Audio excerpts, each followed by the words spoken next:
একটা বোন, তার বিয়ে হয়ে যায়। জি। তো আমার বোনটা আমাকে খুব আদর করতো, আমাকে খাওয়াতো, আমাকে ঘুম পাড়াতো। হ্যাঁ, তো এ বিয়ে হয়ে যাওয়ার পরে আমি এর জন্য খুব কান্নাকাটি করতাম। তো আমার ওই বড় বোনের বয়সী একটা মেয়ে আমার পাশে থাকতো জি। আমাকে বোঝানোর জন্য। তো সে আমাকে এই ভুলের প্রথম সৃষ্টি করে, ভুলগুলা থেকে সে আমাকে নিজে হাতে করে এগুলো বোঝায়। মেয়েদের শারীরিক যে বৈশিষ্ট্যটা সে আমাকে নিজে হাতে করে বোঝায়, এবং আমার তখন মেয়েদের শরীরের প্রতি একটা আকর্ষণ চলে আসে। মানে সেই আপনাকে বোঝায়? জি। এবং তার কি কোনো বদ উদ্দেশ্য ছিল সেই সময়টাতে? জি, আমাকে দিয়ে সে তার যৌন চাহিদাটা পূরণ করার চেষ্টা করে। ক্লাস 5-এ থাকা অবস্থায়? জি। তো মেয়েটা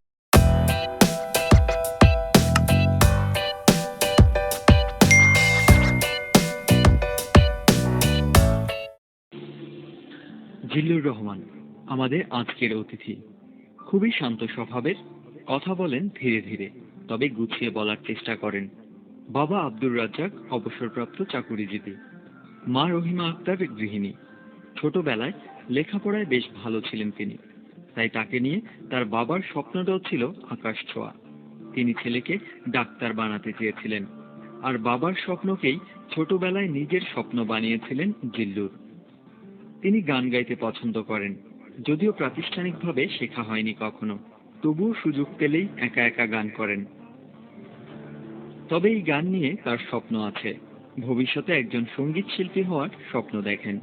খাবারের বেলায় জিল্লুরের 16 আনাই বাঙালিয়ানা, খেতে পছন্দ করেন মাছ ভাত, আর পোশাকের বেলায় টি শার্টই পছন্দ।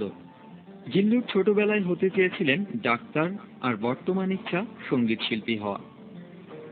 ডাক্তার থেকে সঙ্গীত শিল্পী, এই দুই স্বপ্নের মাঝে বাস্তবতাটা কি ছিল তা জানাতেই আজ যাহা বলিব সত্য বলিবর মঞ্চে সত্যের আসনে বসেছেন জিল্লুর। চ্যানেলটি সাবস্ক্রাইব করে পাশে থাকুন। ধন্যবাদ। প্রিয় শ্রোতা, জিল্লুর সম্পর্কে আমরা জানলাম এবং এই মুহূর্তে আমি সরাসরি চলে যাচ্ছি সত্যের আসনে বসা জিল্লুরের কাছে। প্রথমেই আমি জানতে চাইবো জিল্লুর আপনার কাছে যে এরকম একটি অনুষ্ঠানে আপনি আপনার জীবনের ভুল কিংবা অপরাধ আমরা যাই বলি না কেন সেটা আজকে অকপটে স্বীকার করতে এসেছেন। আসলে কোন ইন্সপিরেশন থেকে বা কোন ফিলিংসের জায়গাটা থেকে, কোন অনুভূতির জায়গাটা থেকে আপনি এরকম একটি অনুষ্ঠানে লাখো শ্রোতার মুখোমুখি হলেন? আমি এখানে আসছি একটা কারণে, যে আমার মতো ভুল যেন আর কেউ না করে, আমার মতো জিল্লুর যেন আর একটা না হয়। সামান্য কিছু পাওয়ার আশায় সবকিছু হারানোর কোনো মানে হয় না। এজন্য আমি সবার উদ্দেশ্যে একটা কথাই বলার জন্য আসছি, যে কিছু পাওয়ার জন্য বেশি কিছু হারানোর কোনো মানে নাই। প্রিয় শ্রোতা, জিল্লুর আজকে তার জীবনের অপরাধ বোধ কিংবা ভুলের কাছ থেকে একটা মেসেজ আপনাদের কাছ থেকে দিতে এসছে। সেটা হচ্ছে সামান্য কিছু পাওয়ার আশায় জীবনের বৃহৎ, জীবনের বড় বড় জিনিসগুলোকে খোয়ানোর কোনো অর্থই হয় না। আমরা প্র্যাকটিক্যাল এক্সপিরিয়েন্স বলতে যেটা বোঝাই সেটা তার কাছ থেকে শুনবো এবং সেই জায়গাটায় আমরা চলে যাচ্ছি। জিল্লুর, আপনি কোথা থেকে শুরু করতে চান? আমি সাতক্ষীরা জেলার কলরোয়া থানার মধ্যবিত্ত পরিবারের একটা ছেলে। আমরা 3 ভাই বোন। জি। ভাই বোনেদের সবার ছোট আমি। আমার ছোটবেলা থেকেই আমি একটু সঙ্গীত প্রিয়। জি। আমি ছোটবেলায় খুব ব্রিলিয়ান্ট ছিলাম। আমার বাবা মা ভাই বোনের সবার স্বপ্ন ছিল আমাকে অনেক বড় করার। বাবা মার স্বপ্নটাকে পূরণ করতে পারিনি, এটা আমার নিজের কাছে সবচেয়ে বড় অপরাধ। বাবা মার কি স্বপ্ন ছিল আপনাকে নিয়ে? বাবার স্বপ্ন ছিল আমাকে ডাক্তার বানাবে। ওকে। যেহেতু আমি ছোটবেলা থেকে খুব ব্রিলিয়ান্ট ছিলাম, আমি ক্লাস 5-এ যখন পড়তাম সবাই আমাকে তখন খুব ভালোবাসতো। তো ক্লাস 5 থেকেই আমার ভুলটা শুরু হয়, কারণ মেয়েলি বিষয়কে কেন্দ্র করে মেয়েদের শরীরের প্রতি একটা আকর্ষণ সৃষ্টি করে। চ্যানেলটি আমার সাবস্ক্রাইব করে চেয়ে পাশে থাকুন। বয়সে অনেক বড় একটা মেয়ে। ধন্যবাদ। সে ক্লাস আমার 5-এ থাকা অবস্থায় আপনি এরকম একটা মুখোমুখি জি যাচ্ছেন। প্রিয় শ্রোতা, আপনারা সবাই শুনছেন জেবিএসবি অর্থাৎ যাহা বলিব সত্য বলিব। আজকে জিল্লু রয়েছেন তার জীবনের অপ্রিয় সত্যগুলোকে প্রকাশ করবার জন্য। জেবিএসবিতে এসে আপনি আপনার জীবনের ভুল, আপনি আপনার জীবনের অপরাধগুলো স্বীকার করতে পারেন। সেজন্য নিয়মটা হচ্ছে প্রথমে লিখতে হবে জেবিএসবি, যাহা বলিব সত্য বলিব সংক্ষিপ্ত রূপ JBSB space confess, CONFESS confess. শেষে আপনার নাম, এরপর পাঠিয়ে দেবেন 8920 নম্বরে। আপনি বলছিলেন যে ক্লাস 5-এ থাকা অবস্থায় আপনার মেয়েদের দিকে একটু বদনজর আমরা যেটা বলে থাকি, বা যে ধরনের দুর্বলতা আসা উচিত না ওই বয়সটাতে, সে ধরনের দুর্বলতা তৈরি হয়। আমরা তৈরি হওয়ার পেছনের কারণের দিকে যেতে চাই। এটা কেন হলো, এই ধরনের আগ্রহ কেন হলো বলে আপনি মনে করেন? আমি ক্লাস 5-এ থাকা অবস্থায় আমার একটা বোন, তার বিয়ে হয়ে যায়। জি। তো আমার বোনটা আমাকে খুব আদর করতো, আমাকে খাওয়াতো, আমাকে ঘুম পাড়াতো। হ্যাঁ, তো এ বিয়ে হয়ে যাওয়ার পরে আমি এর জন্য খুব কান্নাকাটি করতাম। তো আমার ওই বড় বোনের বয়সী একটা মেয়ে আমার পাশে থাকতো জি। আমাকে বোঝানোর জন্য। তো সে আমাকে এই ভুলের প্রথম সৃষ্টি করে, ভুলগুলা থেকে সে আমাকে নিজে হাতে করে এগুলো বোঝায়, মেয়েদের শারীরিক যে বৈশিষ্ট্যটা সে আমাকে নিজে হাতে করে বোঝায়, এবং আমার তখন মেয়েদের শরীরের প্রতি একটা আকর্ষণ চলে আসে। মানে সেই আপনাকে বোঝায়, জি। এবং তার কি কোনো বদ উদ্দেশ্য ছিল সেই সময়টাতে? জি, আমাকে দিয়ে সে তার যৌন চাহিদাটা পূরণ করার চেষ্টা করে। ক্লাস 5-এ থাকা অবস্থায়? জি। তো মেয়েটার বয়স কত ছিল সেই মুহূর্তে? আনুমানিক 24 থেকে 25 বছর। উনি আনম্যারিড ছিলেন? জি। ওকে। তো ওর মাধ্যমে আমার মেয়েদের শরীরের প্রতি এই নেশাটা চলে আসে আমার ভিতরে, এবং আমি তারপর থেকেই আমার ড্রাগসের মতো আমার একটা নেশা কাজ করে সবসময় মেয়েদের ওই শরীরের সময়টাতে? প্রতি। জি। জি। তো বিয়ের আগ পর্যন্ত তার সাথে এভাবে আমার যৌন চাহিদাটা পূরণ ক্লাস করতাম। 5 থেকে শুরু করে? জি জি। তো এভাবেই চলে আপনার প্রায় 2 বছর। তারপরে মেয়েটার বিয়ে হয়ে যায়। ওকে। কিন্তু আমার ভিতরে থেকে যায় সেই নেশাটা সবসময়, যেটা আমাকে অ্যালকোহলের মতো সারাক্ষণ আসক্ত করে রাখতো। ওকে। তো আপনার এভাবে আমি ক্লাস 6-7 পার করি, ক্লাস 8-এ উঠি। তো ক্লাস 8-এ ওঠার পরে আপনার জুনিয়র বৃত্তি পরীক্ষা দিতে যে একটা মেয়ের সাথে আমার পরিচয় হয়, মেয়েটির নাম আসমা। ওকে। তো মেয়েটির সাথে 1 বছর আমার খুব ভালো সম্পর্ক সৃষ্টি করি আমি। কিন্তু আমার মূল উদ্দেশ্য ছিল যে আমার মেয়েদের শরীরের প্রতি যে নেশাটা সবসময় কাজ করতো এটা চরিতার্থ করা। আমি এই উদ্দেশ্যেই মেয়েদের সাথে এই সম্পর্কটা করতাম। তো ক্লাস 9-এ ওঠার পরে আমার প্রথম সাময়িক পরীক্ষার, আমার গণিত পরীক্ষার দিন আমি পরীক্ষা দিতে 1 ঘন্টা পার হয়ে যাওয়ার পরে আমি মাথা ঘুরে পরীক্ষার হল রুমের ভিতরে পড়ে যাই। তো আমার টিচাররা আমাকে তুলে বসিয়ে আমার বাবাকে সংবাদ দেয়। তো বাবা এসে আমাকে বলে, কি হয়েছে? তো আমি বললাম যে আমি তো বুঝতে পারতেছি না, আমার শারীরিক খুব সমস্যা হচ্ছে। তো উনি আমাকে সাথে করে ডাক্তারের কাছে নিয়ে যায়। ডাক্তারের কাছে নিয়ে গেলে ডাক্তার আমাকে কিছু মেডিকেল টেস্ট করার জন্য দেয়। তো মেডিকেল টেস্ট করার পরে ডাক্তার বাবাকে জানাই যে 12 ঘন্টার ভিতরে যদি ওর অ্যাপেন্ডিক্স অপারেশন না করা হয় তাহলে সেটা বাস্ট হয়ে যাবে। তো ওই দিন রাতেই আমার অ্যাপেন্ডিক্স অপারেশন করার জন্য সব প্রস্তুতি নেওয়া হয়, এবং রাত্র 10টার দিকে আমার অ্যাপেন্ডিক্স অপারেশন করে। ওকে। তো যেহেতু 1999 সালের ঘটনা, তো তখন মোবাইলের এত প্রসার ছিল না, যার কারণে আমি আসমার সাথে যোগাযোগ হারিয়ে ফেলি। তো আমি তো স্কুল থেকে 3 মাস ছুটিতে থাকি, এবং আমরা সবাই গ্রামের বাড়িতে থাকতাম একই থানার ভিতরে। জি। তো আমি যেখানে থেকে পড়াশোনা করতাম এখান থেকে আমার গ্রামের বাড়ির দূরত্ব 10 কিলোমিটার। তো আমি গ্রামের বাড়িতে থাকি, যার ফলে আসমার সাথে আমার যোগাযোগ বন্ধ হয়ে যায়। তো এই সময়টার ভিতরে আসমার পারিবারিকভাবে তার বিয়ের জন্য ব্যবস্থা নেয়, এবং দুর্ভাগ্যবশত আমারই চাচাতো ভাইয়ের সাথে, যার ঘরের দূরত্ব আমার ঘর থেকে মাঝখানে একটা গলি 1 হাত। ওকে। তো আমার এই চাচাতো ভাইয়ের সাথে দুর্ভাগ্যক্রমে আসমার বিয়ে হয়। আমি জানতাম না এটা। আমি বিয়ের দিনকে রাতে আমি বিয়েতে গিয়েছিলাম, বিয়ে হয়ে যাওয়ার পরে আমি আসমাকে দেখি। তো তখন আসমা আমাকে দেখে অনেক কান্নাকাটি করে, আমাকে বলে। তো আমি বললাম যে যেহেতু বিয়েটা হয়ে গেছে এখন তো আর কিছু করার নাই, তো তুমি অতীতটাকে ভুলে যাও, যেটা হয়ে গেছে আসমার সাথে সেটাকে আপনার ভুলে অতীত যাও। কি ছিল এটা আমরা পরিষ্কার হইনি। আসমার সাথে অতীত কি ছিল আপনার? না, আমার সাথে তার প্রেমের সম্পর্ক ছিল ওই সময়টাতে। এছাড়া অন্য কিছু না? না, অন্য কোনো সম্পর্ক ছিল না। যে ওকে। লেখাপড়া শেষ করে যে কোনো একটা চাকরির ভিতরে ঢুকে আমি তোমাকে বিয়ে করব। তার মানে এক ধরনের প্রেম হয়ে গিয়েছিল আপনার সঙ্গে? জি। এবং এটা আপনার জীবনের প্রথম প্রেম? জি, এটা আমার জীবনের প্রথম প্রেম। ওকে। তো বিয়েটা হয়ে যাওয়ার পরে আসমা শ্বশুর বাড়িতে আসে। তো যেহেতু আমার পাশাপাশি সে থাকতো পাশাপাশি ঘরে, তো আমি তখন চিন্তা করি যে যদি আমি এখানে থাকি তাহলে আসমার সাথে আমার আবার নতুন করে সম্পর্কটা জোড়া লাগতে পারে। তো সেটা সামাজিক দিক থেকে কেমন খারাপ দেখাবে, যার কারণে আমি আবার আমার পড়াশোনার স্থানে চলে যাই। পড়াশোনার স্থান বলতে? আমার গ্রামের বাড়ি থেকে 10 কিলোমিটার দূরে থেকে আমি পড়াশোনা করতাম। ওখানে কোথায় থাকতেন? মেসে থাকতাম। ওকে। তো আমি আসমাকে ছেড়ে গেলে কি হবে, আসমা আমাকে ছাড়েনি। সে প্রায় আমার মেসে যেত আমার সাথে দেখা করার জন্য, এবং আমাকে বলতো যে আমি তোমার জন্য এখানে সংসার করতেছি, তোমার মুখের দিকে চেয়ে এই সংসারে গেছি। তো এভাবে প্রায় 1 বছর এভাবে চলে যায়। তো চলে যাওয়ার পরে আমার এই পুরনো সম্পর্কটা আবার আসমার সাথে জোর বাঁধে। আমি তাকে অনেক বোঝানোর পরেও ফেরাতে পারিনি, আবার নতুন করে এটা জোর বাঁধে, এবং আমি অবৈধ সম্পর্কে জড়িয়ে যাই, এবং প্রায় প্রতিদিন রাতেই তার সাথে আমার শারীরিক সম্পর্ক হতো। আপনার ভাইয়ের অ্যাবসেন্সে অর উনি জানতেন ব্যাপারটা? ওনার অ্যাবসেন্সে হতো। প্রতিদিন রাতে বলতে কিভাবে সম্ভব? কারণ উনি যদি ওখানে থাকেনি। আসমার স্বামী ঘুমিয়ে যাওয়ার পরে আসমা আমার কাছে চলে আসতো, আমাকে ডাকতো, আমার ঘরের বাইরে থেকে আমাকে ডাকতো। আর আমি ঘুমাই গেলে যদি ও আমাকে এসে ডেকে না পাই, যার কারণে আমি সারা রাতি জেগে থাকতাম। মানে এই এই অবৈধ কর্মকাণ্ডটা আপনার রুমে হতো জি। পুরো 1 বছর যাবত? 1 বছর 9 মাস 25 দিন। 1 বছর 9 মাস 25 দিন। জি এবং এই সময়টা খুবই রিস্কি একটা সময় ছিল আসমার জন্য এবং আপনার জন্য, দুজনের জন্যই। জি জি। তার হাজবেন্ড তো বুঝে যেতে পারতো। আমি ঠিক জানি না বুঝেছে কি বোঝেনি, আমরা সামনের দিকে যেতে চাই। প্রিয় শ্রোতা, আমরা একটা SMS পোল দিতে চাই। আপনি যতটুকু শুনেছেন ততটুকু বিশ্বাস করেন কিনা, মানুষের জীবনে এরকম ঘটনা ঘটে কিনা। আপনি যদি গল্পের সাথে বিশ্বাসযোগ্যতার ব্যাপারটি মানিয়ে নিতে পারেন তাহলে আপনি লিখতে পারেন ইয়েস, YES, ইয়েস। আপনি যদি মেনে নিতে না পারেন, আপনি যদি মনে করেন না এই ধরনের ঘটনা ঘটে না, তাহলে আপনি লিখবেন নো। আমরা দেখতে চাই যে ঘটনা বা যে অপ্রিয় সত্যগুলো আজকেও এখানে প্রকাশ করছে, সেই অপ্রিয় সত্যগুলোকে সত্যি বলে কতজন মানুষ এটা মনে করছে। আমরা যদি মেজরিটি সংখ্যক নো পাই, ধরুন 50%-এর উপরে যদি নো চলে আসে, তাহলে আমরা গল্প থামিয়ে দেব এবং আমরা গল্পকে সামনের দিকে নিতে পারবো না। সুতরাং আপনার পোলটা খুবই জরুরি। আপনি যদি মনে করেন যে যতটুকু বলেছে ততটুকু ইয়েস মানে সমর্থন করা যায়, সত্য, তাহলে আপনি লিখুন ইয়েস, YES, ইয়েস। আর যদি মনে করেন যে না, গল্পটা বা অপ্রিয় সত্যটা আসলে সত্য নয় এবং সেটা মানা যায় না, তাহলে আপনি লিখবেন নো, NO, নো। নো লিখে পাঠিয়ে দেবেন 8920 নম্বরে। খুবই গুরুত্বপূর্ণ SMS পোল, এবং আপনাদের যদি মেজরিটি সংখ্যক নো আসে তাহলে আমরা গল্পটাকে এখানে থামিয়ে দেবো। ওকে, চলুন। তারপর এভাবে আসমার সাথে সম্পর্কটা চলতে চলতে কম বেশি সবাই জেনে যায়, আমার পরিবার থেকে বা তার পরিবার থেকে সবাই জেনে যায়।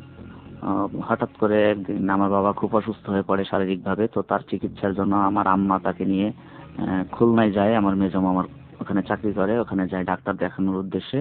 তো ওদিনকে বাড়িতে আমি আর আমার ফুপু ছিলাম। তো রাত্রে আসমা আসে আমার সাথে দেখা করতে। তো আমি আসমাকে ওদিন বলেছিলাম যে তুমি আমাকে ছেড়ে দাও, আমি এভাবে আর পাচ্ছি না, তো তুমি ফিরে যাও, আজকের পর থেকে তুমি আমার সাথে আর যোগাযোগ করবে না বা আমার কাছে আসবে না, আমি একটু শান্তিতে বাঁচতে চাই। তো আমি আসমাকে হাত ধরে তখন ফেরত দেওয়ার উদ্দেশ্যে তার বাসার গলি পর্যন্ত যাই, কিন্তু ওই সময় আসমার শাশুড়ি সেটা দেখে ফেলে। তো দেখে ফেলার পরে বাড়ির লোকজন যারা ছিল তাদেরকে ডাকে এবং সবাই মিলে আমাকে অনেক মারধর করে এবং আমাকে ঘরের ভিতরে আটক করে রাখে। পরদিনকে দুপুরের পরে আসমাকে এবং আমাকে পুলিশ হেফাজতে দিয়ে দেয়। ওর হাজবেন্ড ছিল, হাজবেন্ডের ভাইয়েরা ছিল, চাচারা ছিল, সবাই মিলে পুলিশ হেফাজতে দিয়ে দেয়। আমার নামে 54-এ মামলা হয়, অবৈধ মেলামেশা এই সূত্রে মামলা হয় এবং পুলিশ ওখান থেকে নিয়ে থানায় দিয়ে দেয়। 1 রাত থানায় রাখার পর দিনকে আদালত মারফতে জেল হাজতে পাঠায়। একটু দাঁড়ান, আমি একটু পজ দিতে চাই এখানে। আমরা গল্পটা খুব দ্রুত চলে গিয়েছি, আমি একটু আবারও আপনাকে পেছনে ফিরে নিয়ে যেতে চাই। 1.5 বছর বা প্রায় 2 বছর এ ধরনের সম্পর্ক রাখার পর এখন আপনি যেটা বললেন যে আপনি পুলিশ হেফাজতে চলে গিয়েছেন, আপনার পারিবারিক অবস্থা সেই মুহূর্তে কি ছিল? এবং একই সাথে আপনি এটাও বলেন চারপাশের লোকজন আপনাকে কিভাবে ট্রিট করা শুরু করলো, কিভাবে তারা পুলিশের কাছে মামলা করলো, কিভাবে আপনাকে ধরে নিয়ে গেল, ডিটেল আমরা জানতে চাই। রাত্রে আমাকে আটক করে যে তাদের বাড়ির বউয়ের সাথে আমার অবৈধ সম্পর্ক।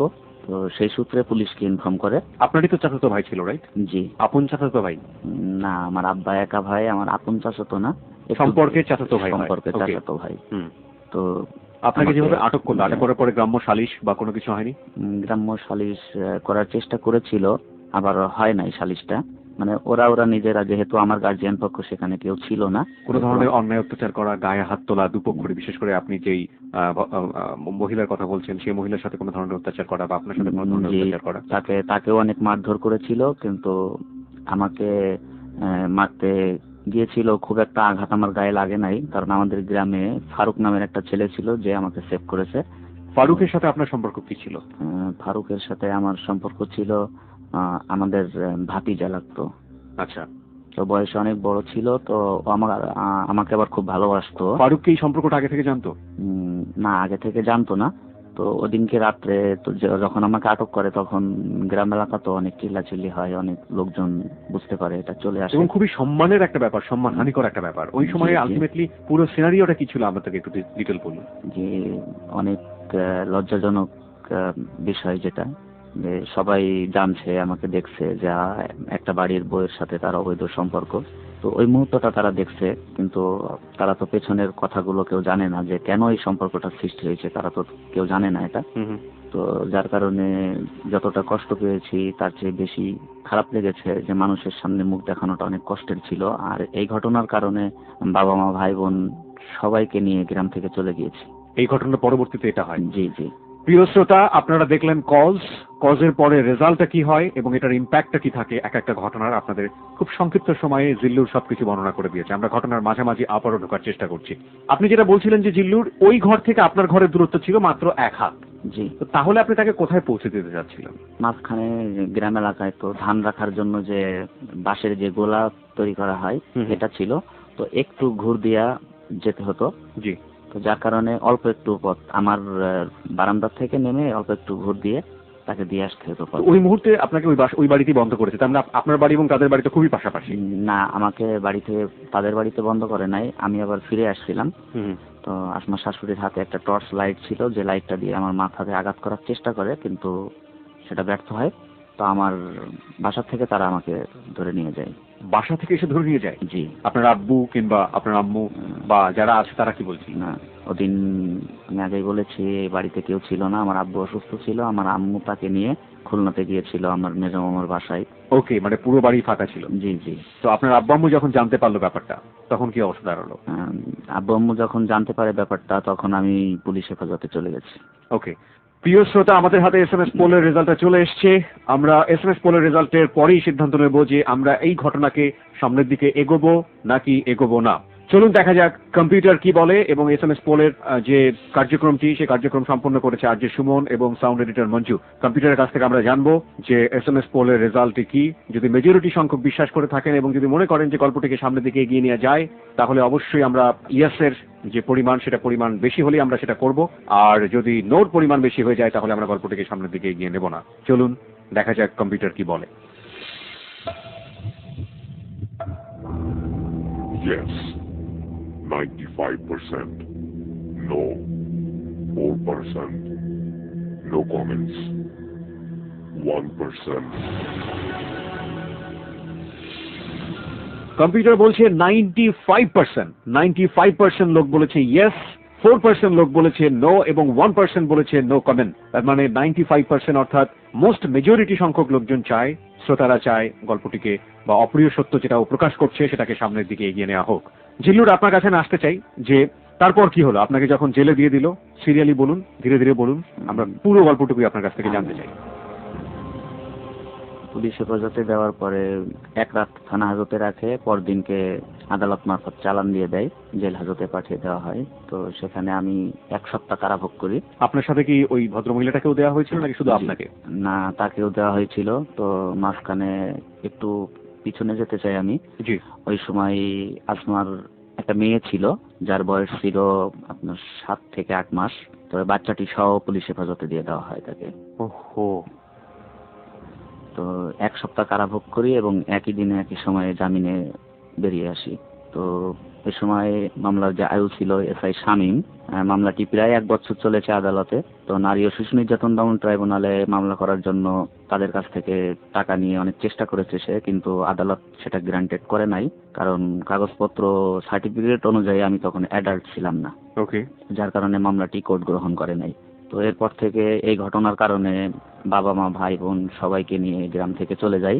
আমি যেখানে থেকে পড়াশোনা করতাম এখানে আমাদের একটা জমি কেনা ছিল, এখানে বাড়ি করে 2001 সাল থেকেই আমরা সেখানে থাকি। এবং এখানে যাওয়ার পর থেকে আমার বরাবরই পুরনো পিছনের সেই নেশাটা তখন আরো বেশি কাজ করত। মেয়েদের শরীরের প্রতি আমার যে নেশাটা। আপনার বাবা মা আপনার সাথে এই ঘটনার পরে ফার্স্ট কি রিঅ্যাকশন করেছিল? বাবা মা অনেক আগে যতটা ভালোবাসতো ততটা ভালোবাসতো না। আমি আমার বাবা মা ভাই বোন সবার কাছে ভুল স্বীকার করে ক্ষমা চেয়েছিলাম যে আমি এই ধরনের ভুল আর করবো না কখনো, তোমরা সবাই আমাকে ক্ষমা করে দাও। তো যার কারণে আবার আমাকে সবাই আমার মতো করে চলার সুযোগ দেয়। আমি 2001 সালে এসএসসি পরীক্ষা দিয়েছিলাম।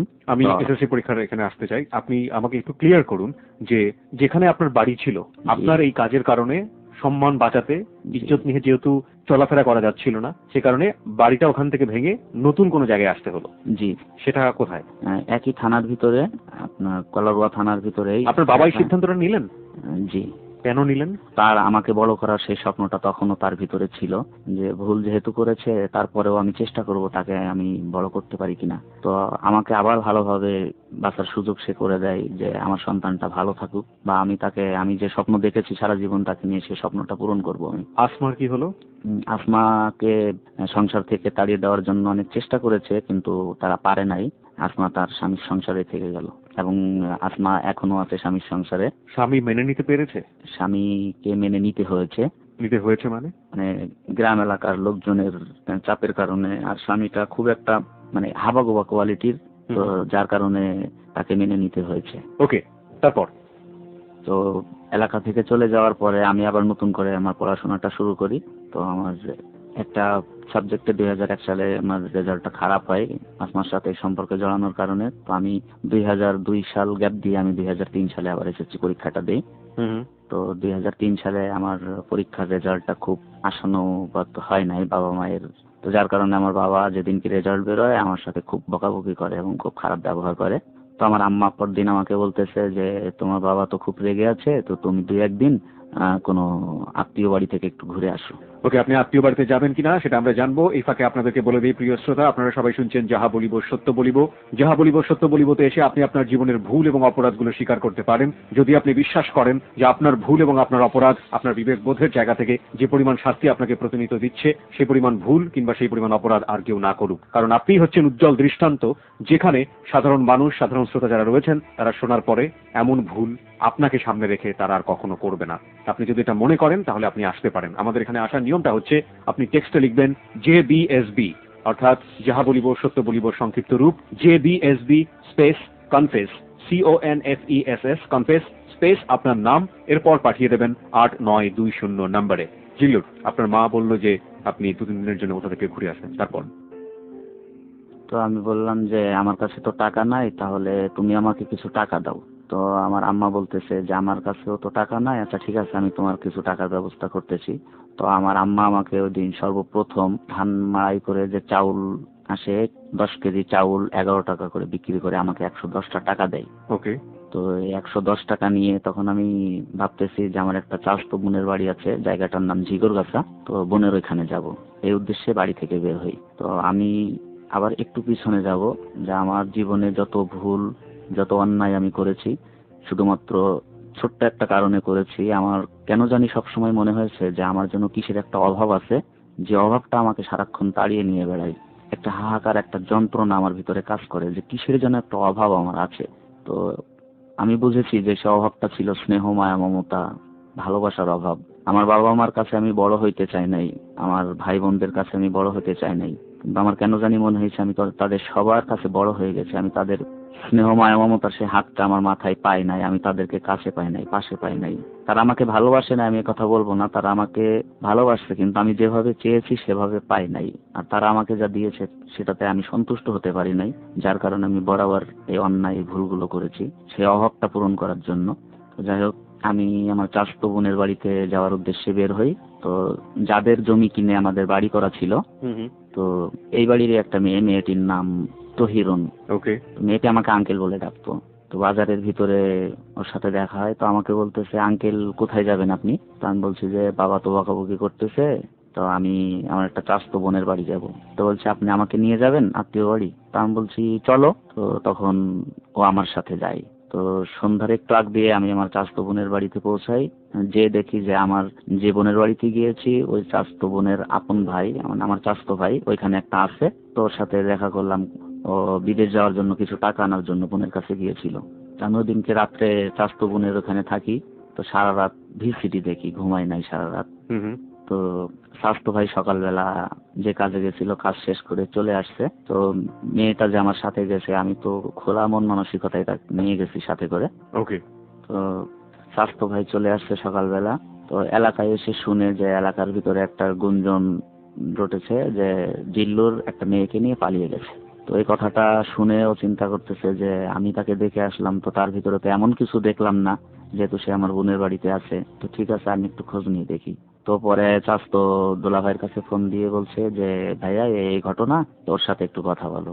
আপনার নিজের এলাকার লোকজন রটিয়েছে যে আপনি একটা মেয়েকে নিয়ে পালিয়ে গেছেন, এবং এই রটানোর পেছনে আপনার ইতিহাসটা দায়ী, কারণ আপনি মেয়েদের সাথে ভাবে মেশেন, রাইট? জি। ওকে, তারপর? তো স্বাস্থ্য দোলা ভাই তখন আমাকে বলতেছে যে এই ঘটনা তো মেয়েটা শুনে ফেলছে আড়াল থেকে। তো শোনার পরে মেয়েটা খুব কান্নাকাটি করছে এবং বলতেছে যে যেদিকে দু চোখ যায় এদিকে চলে যাব, না হলে আত্মহত্যা করব। কোন মেয়ে ছিল এটা? যাদের জমি কিনে আমাদের বাড়ি করা ছিল, এই বাড়ির যে মেয়েটা আমাকে আঙ্কেল বলে ডাকতো, আমার সাথে গিয়েছিল এই মেয়েটা। ওকে, এই মেয়েটাকে আপনি কেন নিয়েছিলেন? তাদের পরিবারের সাথে আমাদের পারিবারিক সম্পর্কটা ভালো, যেহেতু বাসাটা পাশাপাশি। তাদের কাছ থেকে জমি কিনে আমাদের বাড়িটা করা। তো সেই সূত্রে আমাকে যখন বলছে যে আঙ্কেল আপনার সাথে আমি যাব, তো তখন আমি খোলা মন মানসিকতা, আমি বলছি ঠিক আছে, আমার বোনের বাড়ি, তুমি যেতে চাচ্ছ চলো। তো এই কারণে আমি তাকে নিয়ে গেছি। আপনার সে বয়সের ডিফারেন্স কত ছিল মেয়েটার? আমার সমবয়সী। আপনার বয়স তখন কত? আমার বয়স তখন আনুমানিক 18 থেকে 19 বছর। তখন আপনি ইন্টারমিডিয়েট পরীক্ষা দিয়ে রেজাল্ট পেয়ে গিয়েছেন, আপনার বয়স হচ্ছে 18 থেকে 19 বছর, মেয়েটার বয়স 18 বছর। তো 18 বছরের একটা মেয়ে আপনার সঙ্গে যাচ্ছে, তার পরিবার কি এটা মেনে নিয়েছিল? তার পরিবার কি এটা জানতো? তার পরিবার জানতো না, কিন্তু সে জানতো যে যদি আমার কথা বলে বা আমাদের বাড়ির কারোর কথা বললে তারা কিছু মনে করবে না, কারণ তাদের পরিবারের সাথে একটা ভালো সম্পর্ক ছিল। তো আপনি এটা মনে করেননি যে 18 বছরের একটা মেয়ে এবং আপনি 18 বছর বয়স্ক এরকম একটা মেয়েকে নিয়ে আপনি অন্য কোথাও যাচ্ছেন, পরিবার জানে না, ফ্যামিলি জানে না, এরকম একটা উৎসাহ রটতে পারে? কারণ গ্রামে তো এটা খুবই স্বাভাবিক। আমার ভিতরে তখন এই জিনিসটা কাজ করেনি, যে আমি বরাবরই চিন্তা করেছিলাম যে আমাদের পরিবারের সাথে তো তাদের একটা ভালো সম্পর্ক, তো সেই কারণে হয়তো বা কেউ কিছু বলবে না বা কেউ কিছু মনে আপনি করবে আজকে না। জেবিএসবির মঞ্চে বসেছেন এবং এখানে আপনি আপনার জীবনের সমস্ত ভুলগুলো স্বীকার করতে বসেছেন, সেদিক থেকে আপনি প্রচন্ড সাহসী একজন মানুষ। টু বি অনেস্ট বলেন তো, আপনি কি তাকে ওই যে কাকা এবং ভাতিজির যে সম্পর্ক, আপনাকে তো আঙ্কেল বলতো, জি। আপনি কি সেই ফিলিংসটা থেকেই তাকে নিয়ে গিয়েছেন নাকি অন্য কোনো উদ্দেশ্য ছিল? না, আমার অন্য কোনো উদ্দেশ্য ছিল না, আমি সেই ফিলিংসটা থেকে তাকে নিয়ে গেছি। প্রিয় শ্রোতা, আমরা আরেকবার এই ঘটনাটিকে এসএমএস বলে দিতে চাই। ও যে ঘটনাটি বলল যে আমার কাকা ভাতিজির সম্পর্ক, সমবয়সী একটা মেয়ে, তাকে আমি নিয়ে গেছি আমার বোনের বাড়িতে বেড়ানোর জন্য, সেটা তার পরিবার জানে না। আপনি ঘটনাটিকে কতটা বিশ্বাস করছেন? ওকে কি এই বিশ্বাসটুকু করা যায় ওর এই ইতিহাসের প্রেক্ষাপটে? আপনি যদি মনে করেন যে ইয়েস, ওকে বিশ্বাস করা যায়, তাহলে আপনি লিখতে পারেন YES ইয়েস। আপনি যদি মনে করেন যে না, বিশ্বাস করা যায় না, তাহলে লিখতে পারেন নো, NO নো, লিখে পাঠিয়ে দেবেন 8920 নম্বরে। একটু পরেই আমরা কম্পিউটারের কাছ থেকে জেনে নেব কত শতাংশ লোক এই ঘটনাটিকে বিশ্বাস করেছে এবং কত শতাংশ লোক এই ঘটনাটিকে বিশ্বাস করেনি। তারপর তো যখন আমার চাচাতো ভাই ফোন করে কথাগুলো বলে, তখন মেয়েটি খুব কান্নাকাটি করতে থাকে এবং বলে যে দু চোখ যেদিকে যায় এদিকে চলে যাব, না হলে আত্মহত্যা করব, কিন্তু আমি এলাকাতে ফিরে যেয়ে মুখ কাউকে দেখাতে পারবো না।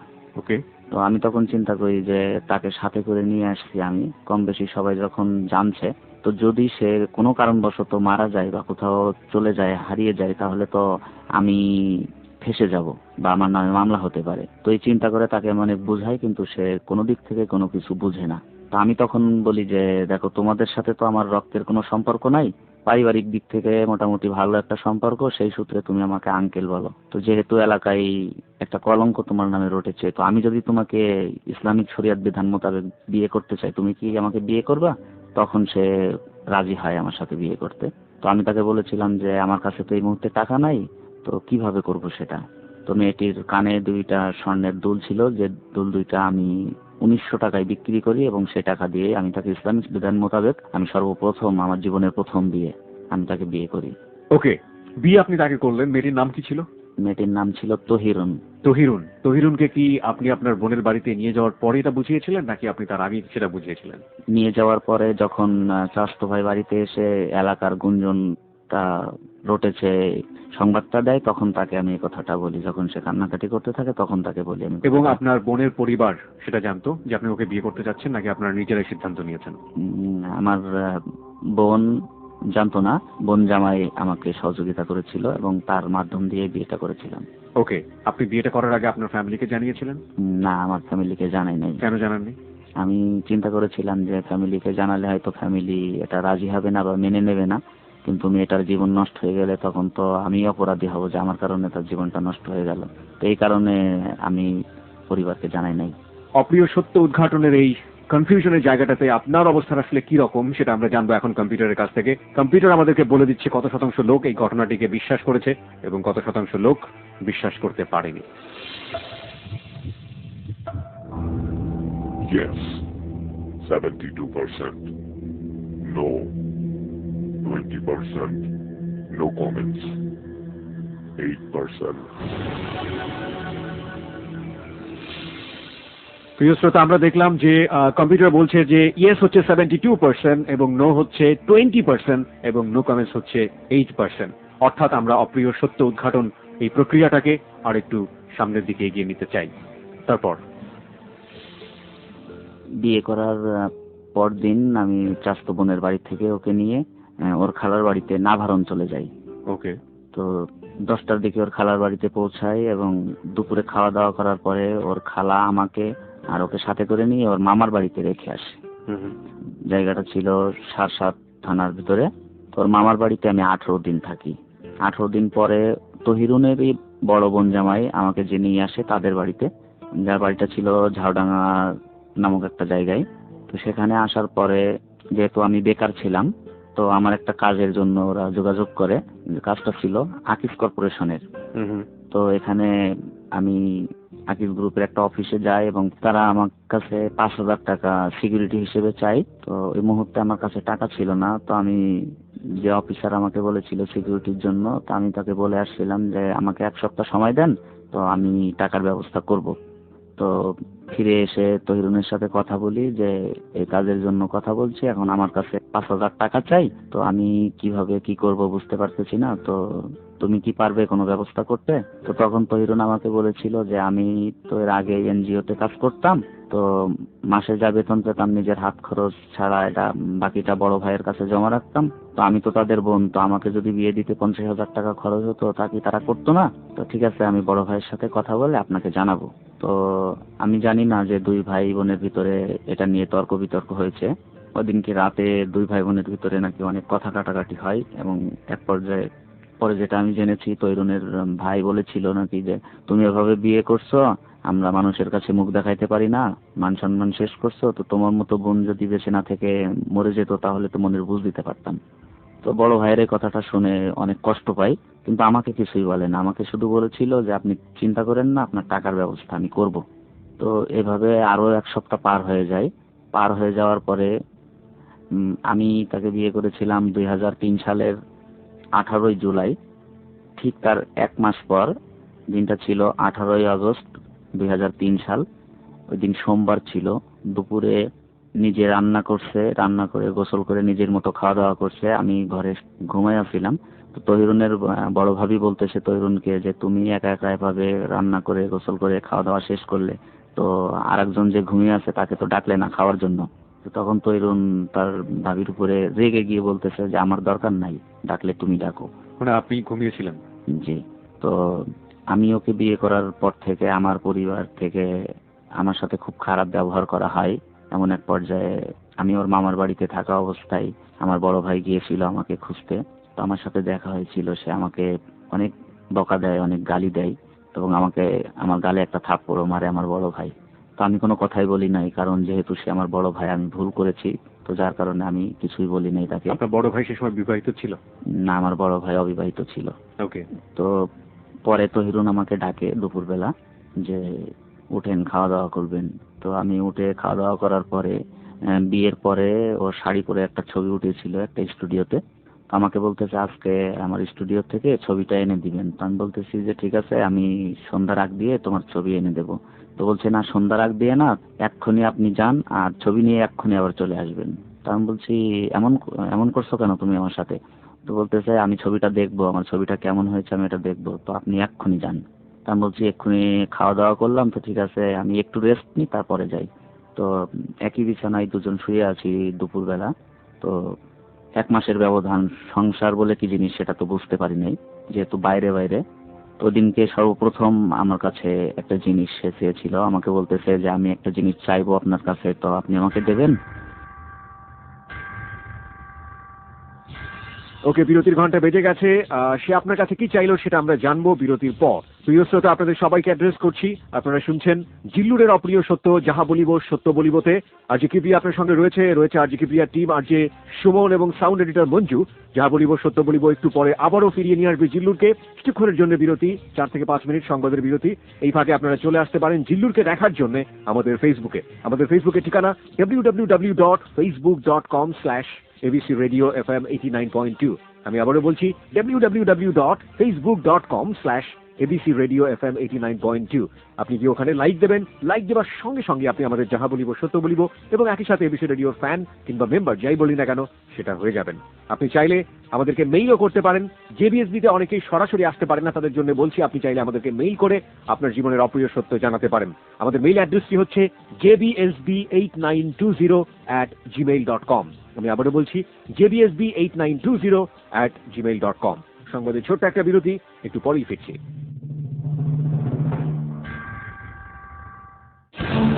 যাহা বলিব সত্য বলিব।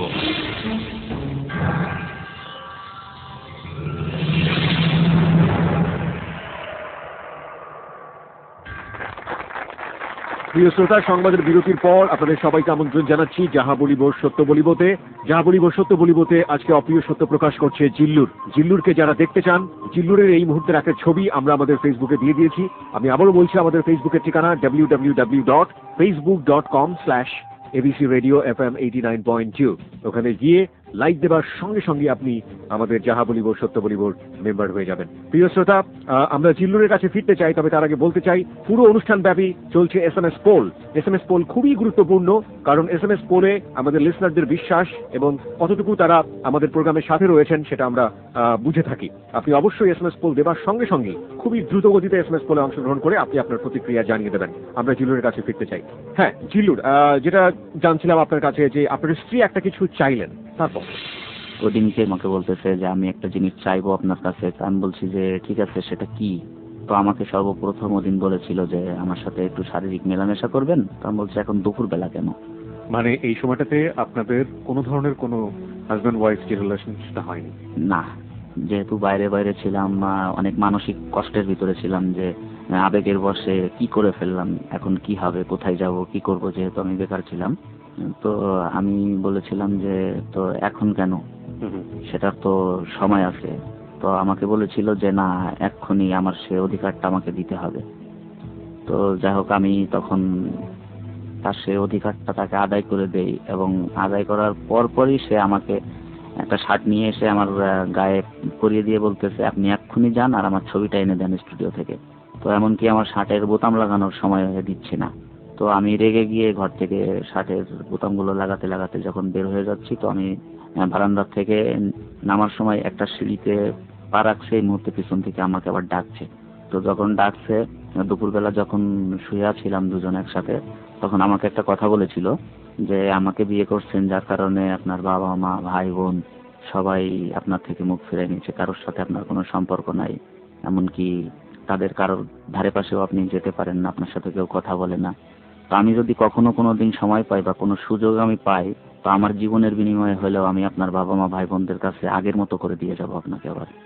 তো আমি যখন স্টুডিওতে যাওয়ার উদ্দেশ্যে বের হয়ে যাই, তখন পিছন থেকে আমার আবার ডাকে যে আপনি একটু এদিকে আসেন। তো আমি ফিরে যাওয়ার পরে সে হঠাৎ করে আমার মুখের দিকে চেয়ে একটু ডুকরে কেঁদে ওঠে এবং আমাকে বলে যে একটু দাঁড়ান। তো আমি দাঁড়ানোর পরে বলে যে আমি আপনাকে একটা কিস দিতে চাই। তো আমার কপালের ঠিক মাঝখানে, ডুকরে কাদা অবস্থায় আমার কপালের ঠিক মাঝখানে একটা চুমা দিয়েছিল, যেটা তহিরুনের একমাত্র স্মৃতি, যেটা আজও আমার মাঝে মাঝে মনে হয়। এরপর পরে আমি বাজারের উদ্দেশ্যে বের হয়ে যাই, বাড়ির একটু সামনে রাস্তা। তো রাস্তায় যেয়ে দেখি তহিরুনের একটা চাচাতো ভাই সাইকেল নিয়ে যাচ্ছে। তো আমি তাকে বলতেছি যে আমাকে একটু স্টুডিও পর্যন্ত দিয়ে আসবে। তো আমাকে বলতেছে ভাইয়া আমার সময় নাই, আমি ব্যস্ত। তো আমি একটা ভ্যানে করে আধা কিলোমিটার যাওয়ার পরে হঠাৎ করে পকেটে হাত দিয়ে দেখি যে আমি স্টুডিওর মেমোটা ফেলে এসেছি তাড়াহুড়ো করার কারণে। তো চিন্তা করতেছি এখান থেকে আবার ফিরে যাব, আবার ভাবতেছি যে না, স্টুডিওর লোক তো পরিচিত, হয়তো মেমো ছাড়া গেলেই দিবে। তো আমি বেলা 3টার দিকে স্টুডিওতে যাই, যে দেখি অন্য একটা ছেলে বসা। তো আমি ছবি নেওয়ার জন্য বলার পরে আমাকে বলতেছে ভাইয়া আমি তো মেমো ছাড়া দিতে পারবো না, তো আপনি একটু অপেক্ষা করেন। তো আমি স্টুডিওতে অপেক্ষা করতে থাকি। 5 মিনিট মতো অপেক্ষা করার পরে যে ছেলেটির সাইকেলে উঠে আমি একটু রাস্তায় এগিয়ে গিয়েছিলাম, সেই ছেলেটি আবার আমার উদ্দেশ্যে ওই স্টুডিও পর্যন্ত গেছে। তো যে আমাকে বলতেছে যে ভাইয়া আপনি একটু বাড়ি যান। তা আমি বলছি কেন? তো বলছে আপনি এক্ষুনি একটু বাড়ি যান। তো আমি কয়েকবার জিজ্ঞাসা করার পরে আমাকে তখন হঠাৎ করে কেঁদে ওঠে এবং আমাকে বলতেছে যে আপা গলায় ফাঁস দিয়েছিল। তো আমি বলছি যে আমি ভালো মানুষ, সুস্থ মানুষ রেখে আসলাম, সে গলায় ফাঁস দিবে কেন? তো এখন কি অবস্থা? তো বলতেছে যে না ভালো আছে। তো বলছে যে আপনি যান। তা আমি বলছি তাহলে তুমি আমাকে নিয়ে চলো সাইকেলে করে। তো সে আমাকে বলতেছে যে না, ওর বড় আপার বাড়িতে একটু সংবাদ দেবো। তো যখন তার বড় আপার বাড়িতে যাওয়ার কথা বলে, তখন আমি কনফার্ম হই যে সম্ভবত মারা গেছে। তো আমি ফিরে আসি, এসে দেখি অনেক লোকজন সেখানে একটা বিছানার পরে কাপড় দিয়ে ঢাকা। তো আমি কাপড়টা সরিয়ে ওর মুখটা এক নজর দেখেছিলাম। তো এক নজর দেখার পরে আমি সেন্সলেস হয়ে যাই এবং প্রায় 1.5 ঘন্টা মতো পরে আমার জ্ঞান ফিরে। তো আমার জ্ঞান ফেরার পরে আমি দেখি যে কলারোয়া থানার একজন এসআই, উনি চেয়ারে বসা, আমি ওনার পায়ে ঠেস দিয়ে বসে আছি। আমার গায়ে একটা এক্সারসাইজ গেঞ্জি, লুঙ্গি পরা অবস্থায় ছিল, আমার পায়ের স্যান্ডেল দুটো নাই, গায়ে ধুলাবালি মাখানো। তো আমাকে তখন এসআই বলতেছে যে, উনি বয়স্ক লোক, আমাকে বলতেছে, বাবা তোমার নামে একটা মামলা হয়েছে, তো আমাদের সাথে একটু যেতে হবে থানায়। তো আমি বলছি ঠিক আছে চলেন। তো আমাকে ওখান থেকে পুলিশ থানায় নিয়ে আসে। নিয়ে আসার পরে আমাকে ফ্রেশ হওয়ার জন্য একটু পানি দেয়। তো আমি হাত মুখ ধোয়ার পরে আমাকে লকআপে রাখে এবং পরদিনকে বেলা 3টা পর্যন্ত আমি থানার লকআপে আটকা থাকি। এর ভিতরে তৈরুনের গার্জিয়ান পক্ষ আমার বাবার কাছে টাকা চেয়েছিল 60,000, যে 60,000 টাকা দেন, তাহলে আমরা না দাবি নামা লিখে দেবো এবং থানা থেকে আপনাদের ছেলেকে ছাড়িয়ে দেবো। আপনি আপনার স্ত্রীর কবর দিতে পারেননি? জি না। তো ওর যখন পোস্টমর্টম করার জন্য পাঠিয়ে দেয় পরদিনকে বেলা 3টার দিকে, তখন আমাকেও জেল হাজতে চালান করে দেয়। আমি 23 দিন কারাভোগ করেছি।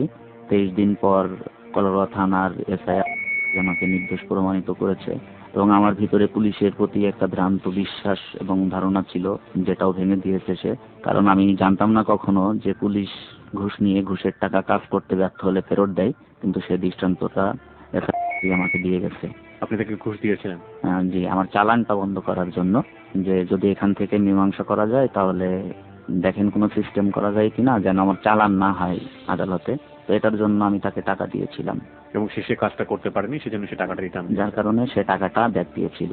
প্রিয় শ্রোতা, আমরা এখানে নামটাকে একটু মিউট করে দিয়েছি, নামটা ব্যবহার করা সম্ভব হচ্ছে না, কিন্তু প্রেক্ষাপটটাকে আমরা বোঝালাম, কারণ কোনো পুলিশ সদস্যকে আমরা এখানে হেয় করতে চাই না। তারপর তো 23 দিন পরে আদালত প্রমাণ করে যে না, এই মৃত্যুর সাথে কোনো সম্পৃক্ততা নাই। পত্রিকায় অনেক লেখালেখি হয়েছিল তৈরুনের মৃত্যু নিয়ে, সিআইডি বিভাগ সরেজমিনে তদন্ত করেছিল।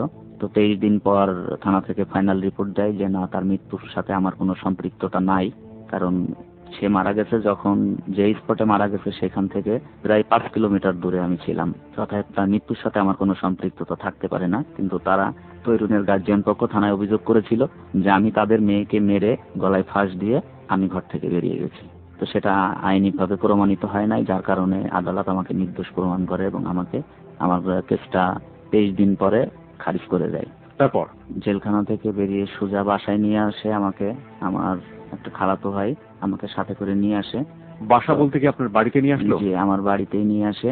তো আমার বাড়িতে নিয়ে আসার পরে আমার আব্বা আমাকে, আমি যখন ঘরের ভিতরে যাওয়ার জন্য চেষ্টা করছি তখন আমাকে বলছে যে আমার ঘরে পরে ঢুকবা, যাদের মেয়েটা চলে গেছে পৃথিবী ছেড়ে আগে তাদের সাথে দেখা করে আসো। তো আমি যে তহিরুনের মায়ের সাথে সর্বপ্রথম দেখা করি, তো উনি অনেক কান্নাকাটি করে এবং আমি যেখানে তহিরুনকে দাফন করা হয় আমি কবরটা দেখে আসি। তো ফিরে আসার পরে আমি ফ্রেশ হওয়ার পরে বাবা মা ভাই বোন সবার কাছে আমি তখন আমার বাবার পা ধরে ক্ষমা চেয়েছিলাম যে আমি যেটা করেছি সেটা ভুলে করেছি। আপনার জীবনে দ্বিতীয়বার ক্ষমা চাওয়া? আমাকে ক্ষমা করে দাও, আমি আর কখনো এমন ভুল করব না। তো আমার বাবা আমাকে বলেছিল যে ঠিক আছে, আমি তোমাকে ক্ষমা করে দিলাম, তো চেষ্টা করো, লেখাপড়া তো করলে না, আর আমি তোমাকে আমার স্বপ্ন পূরণ করতে আর বলবো না, কারণ আমি চেষ্টা করেছি কিন্তু আমি পারি নাই। তো যে কষ্ট আমাকে তুমি দিলে আর যেন কেউ কাউকে না দেয়, অনেক কথা আমাকে বলেছিল। তো ঠিক আছে, তুমি যখন লেখাপড়া করলে না, তো এক কাজ করো, যে কোনো একটা কাজের ভিতরে ঢুকে যাও, না হলে তুমি তো আবার নষ্ট হয়ে যাবে। তো এভাবে প্রায় 1 বছর চলে যায়। আমি আমার বাউন্ডুলে জীবনটা শুরু হয়ে যায়। আমি ঘুরে ঘুরে বেড়াতাম, হাত খরচের টাকা মায়ের কাছ থেকে নিতাম, এত 5 টাকা লাগলে 10 টাকা নিতাম। এভাবে প্রায় 1 বছর চলে যাওয়ার পরে আমি একটা দোকান নিয়ে বসি। একটা দোকান দেয় আমার এলাকাতে, শীত কাপড় প্লাস টেলার্স সহ। আমার দোকানটার নাম ছিল আর টেলার্স।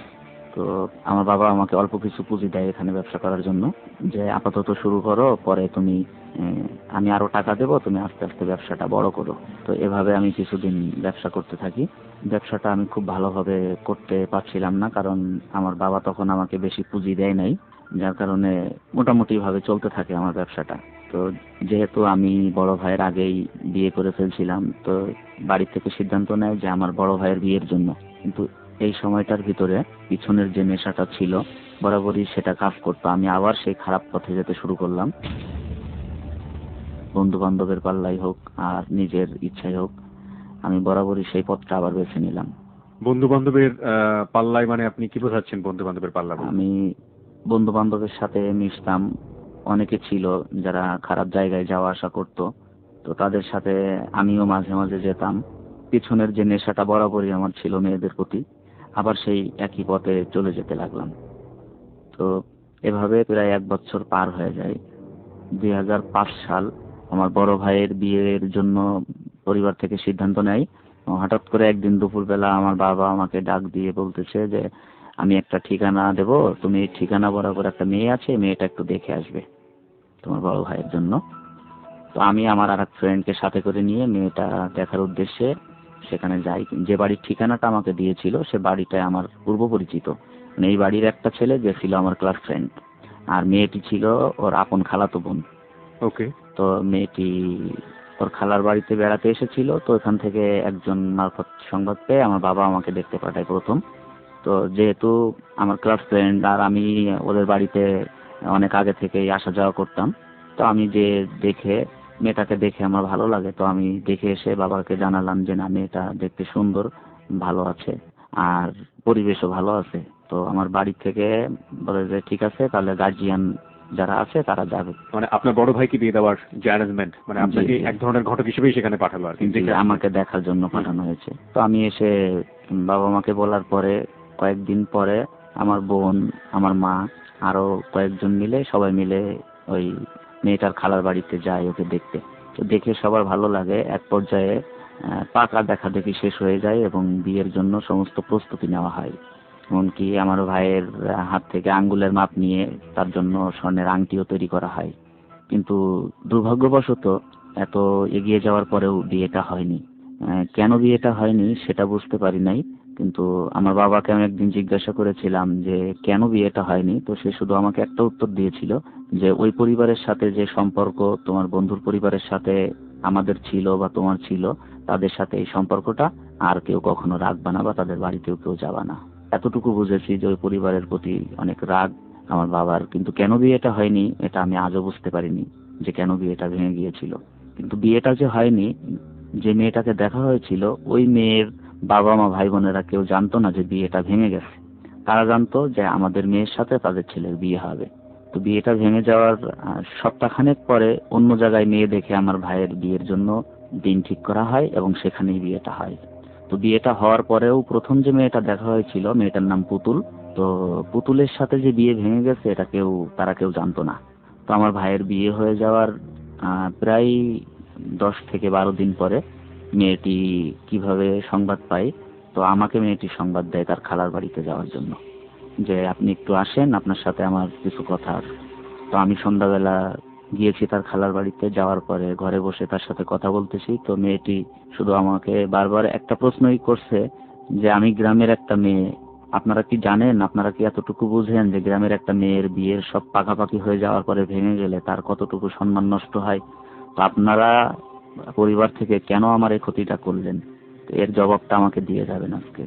তো আমি তার প্রশ্নের জবাব দিতে পারি নাই, তবে তাকে এতটুকু বলেছিলাম যে আমার পরিবার যদি কোনো ভুল করে থাকে, তো আমার পরিবারের জন্য তো আমি সারা জীবনে কিছু করতে পারিনি, তো যদি আমার জীবনের বিনিময়ে হইলেও আমার পরিবারের সেই ভুলের মাসুল আমি দিতে পারি, তো আমি মনে করবো যে না, আমার পরিবারের জন্য আমি জীবনে এতটুকু করেছি। তো তুমি আমাকে বলো যে আমার পরিবারের সেই ভুলের প্রায়শ্চিত্ত আমি কিভাবে করতে পারি। তো আমাকে সে তখন বলেছিল যে আমি ওই সংসারের বউ হয়ে যাব, তো যাওয়ার জন্য যা করা লাগবে সেটা আপনি করবেন। তো তখন আমি বুঝতে পেরেছিলাম যে যদি এই পরিবারের বউ হয়ে সে আসতে চাই তাহলে তো আমাকে আবার বিয়ে করতে হবে, যেহেতু পরিবারের আমরা দুইটা ছেলে। তো আমি বলেছিলাম যে আমার পরিবার তো এটা মেনে নেবে না। তো বলেছিল আপনি কথা বলেন। তো আমি পুতুলকে বলেছিলাম যে তুমি কি আমার জীবন সম্পর্কে কিছু জানো? আমি কিন্তু অনেক খারাপ একটা ছেলে, আমি আগে বিয়ে করেছিলাম। তো আমার জীবনের সমস্ত ঘটনা আমি পুতুলকে খুলে বলি। বলার পরেও সে বলেছিল যে আমি এই সংসারের বউ হয়ে যাবই যাব, যে কোনো কিছুর বিনিময়ে। তো আমি তখন বুঝেছিলাম যে হয়তোবা আমার পরিবারের প্রতি একটা রাগ, একটা প্রতিহিংসা, একটা প্রতিশোধ তার ভিতরে কাজ করতেছে, যে তার সম্মান নষ্ট করার কারণে। তো হয়তোবা এই প্রতিশোধের নেশায় সে এই সংসারের বউ হয়ে যাবে, হয়তো আমার পরিবারটা ভেঙে তছনছ করে দেবে সে। তো ঠিক আছে, যদি আমার পরিবারের কোনো ভুলের প্রায়শ্চিত্ত আমার উপর দিয়ে যায়, তো তাতেও আমার এতটুকু দুঃখ নেই, ঠিক আছে, সুযোগটা আমি তাকে করে দেবো। তো আমি পুতুলকে বলেছিলাম তুমি তোমার গার্জিয়ানের সাথে কথা বলো। তো আমার পরিবার থেকে এটা বুঝতে পারে এবং আমাকে অনেকভাবে বাধা দেওয়া হয়।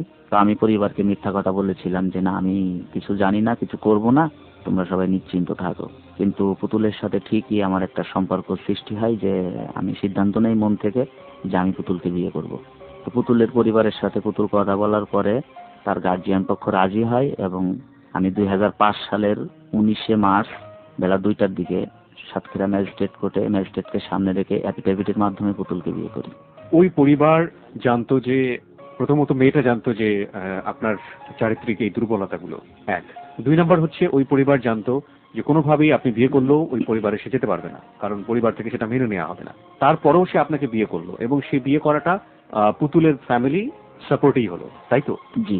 পুতুলের ফ্যামিলিটাকে কেন সাপোর্ট করলো? পুতুলের ফ্যামিলি আমার কাছে প্রশ্ন করেছিল যে যদি কখনো মেনে না নেয় তোমার পরিবার, তো বললাম হয়তো বা কখনো মেনে নেবে না, যেহেতু বড় ভাইয়ের জন্য দেখা হয়েছিল আপনাদের মেয়েকে। তো যদি আপনারা মনে করেন যে আমাকে আপনাদের মেয়ে দিবেন, তো সেক্ষেত্রে আপনাদের অনেক কিছু করতে হবে, হয়তো আমার পরিবার আমাকে কখনো মেনে নেবে না। আপনার কি কখনো মনে হয়নি যে আপনি যে পরিবার, আপনার নিজের পরিবারের, বললেন যে আপনি পরিবারের জন্য যদি কিছু করতে পারেন সেই প্রায়শ্চিত্ত আপনি জীবনের বিনিময়ে হলেও করবেন, আপনার কি তখন মনে হয়নি যে আপনি পরিবারের জন্য আর একটা বড় ভুল করলেন? আমার ভিতরে তখন একটা জিনিসই কাজ করতো যে আমার পরিবার মেয়েটার হয়তো বড় একটা ক্ষতি করে ফেলেছে, যেহেতু গ্রাম এলাকার মেয়ে, তো তো হয়তো বা অনেক সম্মানের ক্ষতি করছে তার। তো এই মুহূর্তে যদি বিয়েটা না হয় তাহলে হয়তো বা সে যদি কোনো দুর্ঘটনার ভিতরে সে জড়ায় তাহলে তো আমার পরিবার তার জন্য দায়ী। তো আমি তো আমার পরিবারকে বেশি কষ্ট দিয়েছি, তো যদি আমার জীবনটাও প্রতিশোধের নেশায় শেষ করে দিয়ে যায় তো আমি ভাববো যে আমার পরিবারের জন্য আমি কিছু করেছি, আমার পরিবারের পাপের প্রায়শ্চিত্ত আমি করেছি। এটাই আমার ভিতরে কাজ করতো সবসময়। অদ্ভুত রকমের মিল পেলাম আমরা প্রথম স্ত্রীর ব্যাপারে। আপনি জানেন এখন আপনি এফিডেভিটের কথা বলে ফেলেছেন, মানে আপনি দ্বিতীয় বিয়ে করে ফেলেছেন। প্রথম স্ত্রীর ক্ষেত্রেও কিন্তু আপনি একই কাজ করেছিলেন। প্রথম স্ত্রীর ক্ষেত্রেও আপনি মেয়েটার ইজ্জত বাঁচাতে গিয়ে, মেয়েটার সম্মান বাঁচাতে গিয়ে আপনি বিয়েটা করলেন, যার সাথে আপনার চাচা ভাতিজার সম্পর্ক ছিল, যদিও ব্লাড কানেক্টেড না। এক। 2 নম্বর যেটা, সেটা হচ্ছে যে সেকেন্ড ম্যারেজের ক্ষেত্রেও কিন্তু আপনি একই কাজ করলেন, মেয়েটাকে আপনি সেভ করতে গেলেন, মেয়েটার সম্মানকে সেভ করতে গেলেন, এবং একই রকমের ভুল আমরা বলতে পারি। জি, একই রকমের ভুল। প্রিয় শ্রোতা, আমরা আরেকবার একটু এসএমএস বলে যেতে চাই। যে মানুষটা প্রথম ভুলটা করলো একই অ্যাঙ্গেল থেকে, সেই মানুষটা একই ভুল দ্বিতীয়বার করলো, এবং সেটার জন্য তার উদ্দেশ্য হচ্ছে সে পরিবারের প্রতি প্রায়শ্চিত্ত করছে কিংবা ওই মেয়েটাকে একটা বিপদ থেকে বাঁচাচ্ছে। আদৌ কি সেটা যুক্তিসঙ্গত ছিল? আপনি কি মনে করেন? আমরা একটা এসএমএস বলে দিতে চাই, এবং আপনি যতটুকু বিশ্বাস করেছেন এই ঘটনাটিকে সেটাও আপনি প্রকাশ করতে পারেন। যদি আপনি মনে করেন সে যুক্তিসঙ্গত কাজ করেছে এবং এই ঘটনাটুকুকে বিশ্বাস করা যায়, তাহলে আপনি লিখবেন ইয়েস। যদি মনে করেন যে না, ঘটনাটুকুকে বিশ্বাস করা যায় না এবং সে যুক্তিসঙ্গত কাজ করেনি, তাহলে লিখবেন নো। লিখে পাঠিয়ে দেবেন 8920 নম্বরে। আমরা একটু পরেই কম্পিউটারের মাধ্যমে জেনে নেব আর যে সুমন এবং সাউন্ড এডিটর মঞ্জু সহযোগিতায় যে এসএমএস পোলের রেজাল্ট আসলে কি। হ্যাঁ, তারপর তো আমি বরাবরই চাইতাম যে আমার পরিবারের জন্য আমি কিছু করতে পারি নাই, তো যদি কিছু করতে পারি। তো আমার ভিতরে তখন সবসময় একটা নেশাই কাজ করতো। আমি ভিতর দিয়ে আরেকটু বলি, আমার বাবা আর 2বার অপারেশন করছে, তো সেখানে রক্তের প্রয়োজন হয়েছে, কিন্তু আমি বাইরে থেকে রক্ত কিনতে দেই নাই, আমার নিজের শরীর থেকে আমি দিয়েছি। আমি সন্তান হিসেবে বাবাকে রক্ত দিয়েছি, কিন্তু মনের ভিতরে একটা জিনিসই কাজ করতো যে আমার নিজের দেহের সব রক্তগুলো বের করে যদি আমার বাবাকে দিতে হয় তাও আমি দিয়ে যাব, কারণ আমি তো তাদের জন্য কিছুই করতে পারিনি। তো আমি মনে করব যে এটাই আমার কিছু পাওয়া। তো যার কারণে আমি সবসময় চাইতাম যে আমার পরিবারকে কেউ বড় কথা বলুক, কেউ খারাপ কথা বলুক, তো আমার জন্যই যে বলতেছে এটা আমার মাথায় কখনো কাজ করতো না, যে আসলে ভুলগুলো আমি করতেছি, আমার জন্যই আমার পরিবারকে মানুষ খারাপ বলে, এটা আমার ভিতরে কাজ করতো না। কিন্তু আমি ভুল করেছি, আবার আমার পরিবারকে সেভ করার চেষ্টা করেছি, এটাই ছিল আমার সবচেয়ে বড় ভুল। তো আমি পুতুলকে বিয়ে করি। তো ওদিন কোর্ট থেকে ওকে বাসায় পৌঁছাই দেই, দিয়ে আমি আমার কর্মস্থলে ফিরে আসি। তো আমি যখন চলে আসি তখন পুতুল আমাকে বলেছিল যে তুমি রাত্রে আসবে আমার এখানে। তো আমি রাত্রে গেলে তো আমাকে বাসায় জবাবদিহি করতে হবে যে আমি রাত্রে কোথায় ছিলাম। তো আমার এক চাচা ছিল, অল্প বয়স্ক। তো আমি চাচাকে বলেছিলাম যে চাচা এই ঘটনা, এখন আমাকে রাত্রে একটু যাওয়ার ব্যবস্থা করে দাও। তো পরে বলেছিল আচ্ছা ঠিক আছে তুমি যেও, তোমার বাড়িতে যেটা বলতে হয় যেভাবে ম্যানেজ করা লাগে আমি করব। তো চাচা বলার পরে আমি একটু অভয় পাই এবং আমি ওদিন রাতে পুতুলদের বাড়িতে যাই। ওকে। যেহেতু দুপুরে আমি তাকে নিয়ম অনুযায়ী বিয়ে করছি, তো তার কাছে যাই। তো এভাবে পরপর 3 দিন আমি রাতে তার কাছে যেয়ে থাকতাম, আর সকালবেলা আমার কাজের জায়গাতে ফিরে আসতাম। তো এভাবে 3 দিন যাওয়ার পরে ব্যাপারটি আমার মা বুঝতে পারে, বাবা বুঝতে পারে। আমার বাবা আমাকে ঘরের ভিতর ডাক দিয়ে আমাকে বলেছিল যে তুমি এই মেয়েটাকে বিয়ে করো না, পরিবারটা ভেঙে দিও না, তোমার বড় ভাইয়ের জন্য দেখা হয়েছিল, তুমি যেখানেই বিয়ে করতে চান অনেক সুন্দর মেয়ে দেখে তোমার বিয়ে দেবো, আবার তোমার ব্যবসা করার জন্য আমি 5 লক্ষ টাকা দেবো, নতুন একটা মোটরসাইকেল এনে দেবো, তারপরে ওই মেয়েটাকে তুমি বিয়ে করো না। ততদিনে আপনি বিয়ে করে তখন ফেলেন। অলরেডি আমি 3 দিন আগে তাকে বিয়ে করে ফেলেছি। তো মেয়েটি আমাকে, পুতুলকে যখন আমি বিয়ে করি তখন আমাকে বলেছিল যে আমি যদি তোমাকে হারিয়ে ফেলি তো আমার এই জীবনটা আমি আর কারোর জন্য পৃথিবীতে রাখতাম না। তো যেহেতু একটা মেয়ে আমাকে বাসাতে যে জীবন দিয়ে গেছে, তখন আমার ভিতরে একটা ভয় কাজ করতো যে আবারও যদি এমন কোনো ঘটনা ঘটে তাহলে আমারই বেঁচে থাকা কষ্টকর হয়ে যাবে। যার কারণে আমি আমার বাবা মা ভাই বোনের সব কথা বাদ দিয়ে আমি সেই পুতুলকেই বউ হিসেবে মেনে নিই। তো আমার পরিবার সবকিছু খোলামেলা হয়ে ভাবে জানার পরে তারা আর মেনে নিতে পারে না। আমার বাবা আমাকে বাড়িতে যেতে দিত না। তো আমি সারাদিন আমার দোকানে কাজ করতাম, আর রাত্র 10টা 11টা বাজে পুতুলের কাছে যেতাম।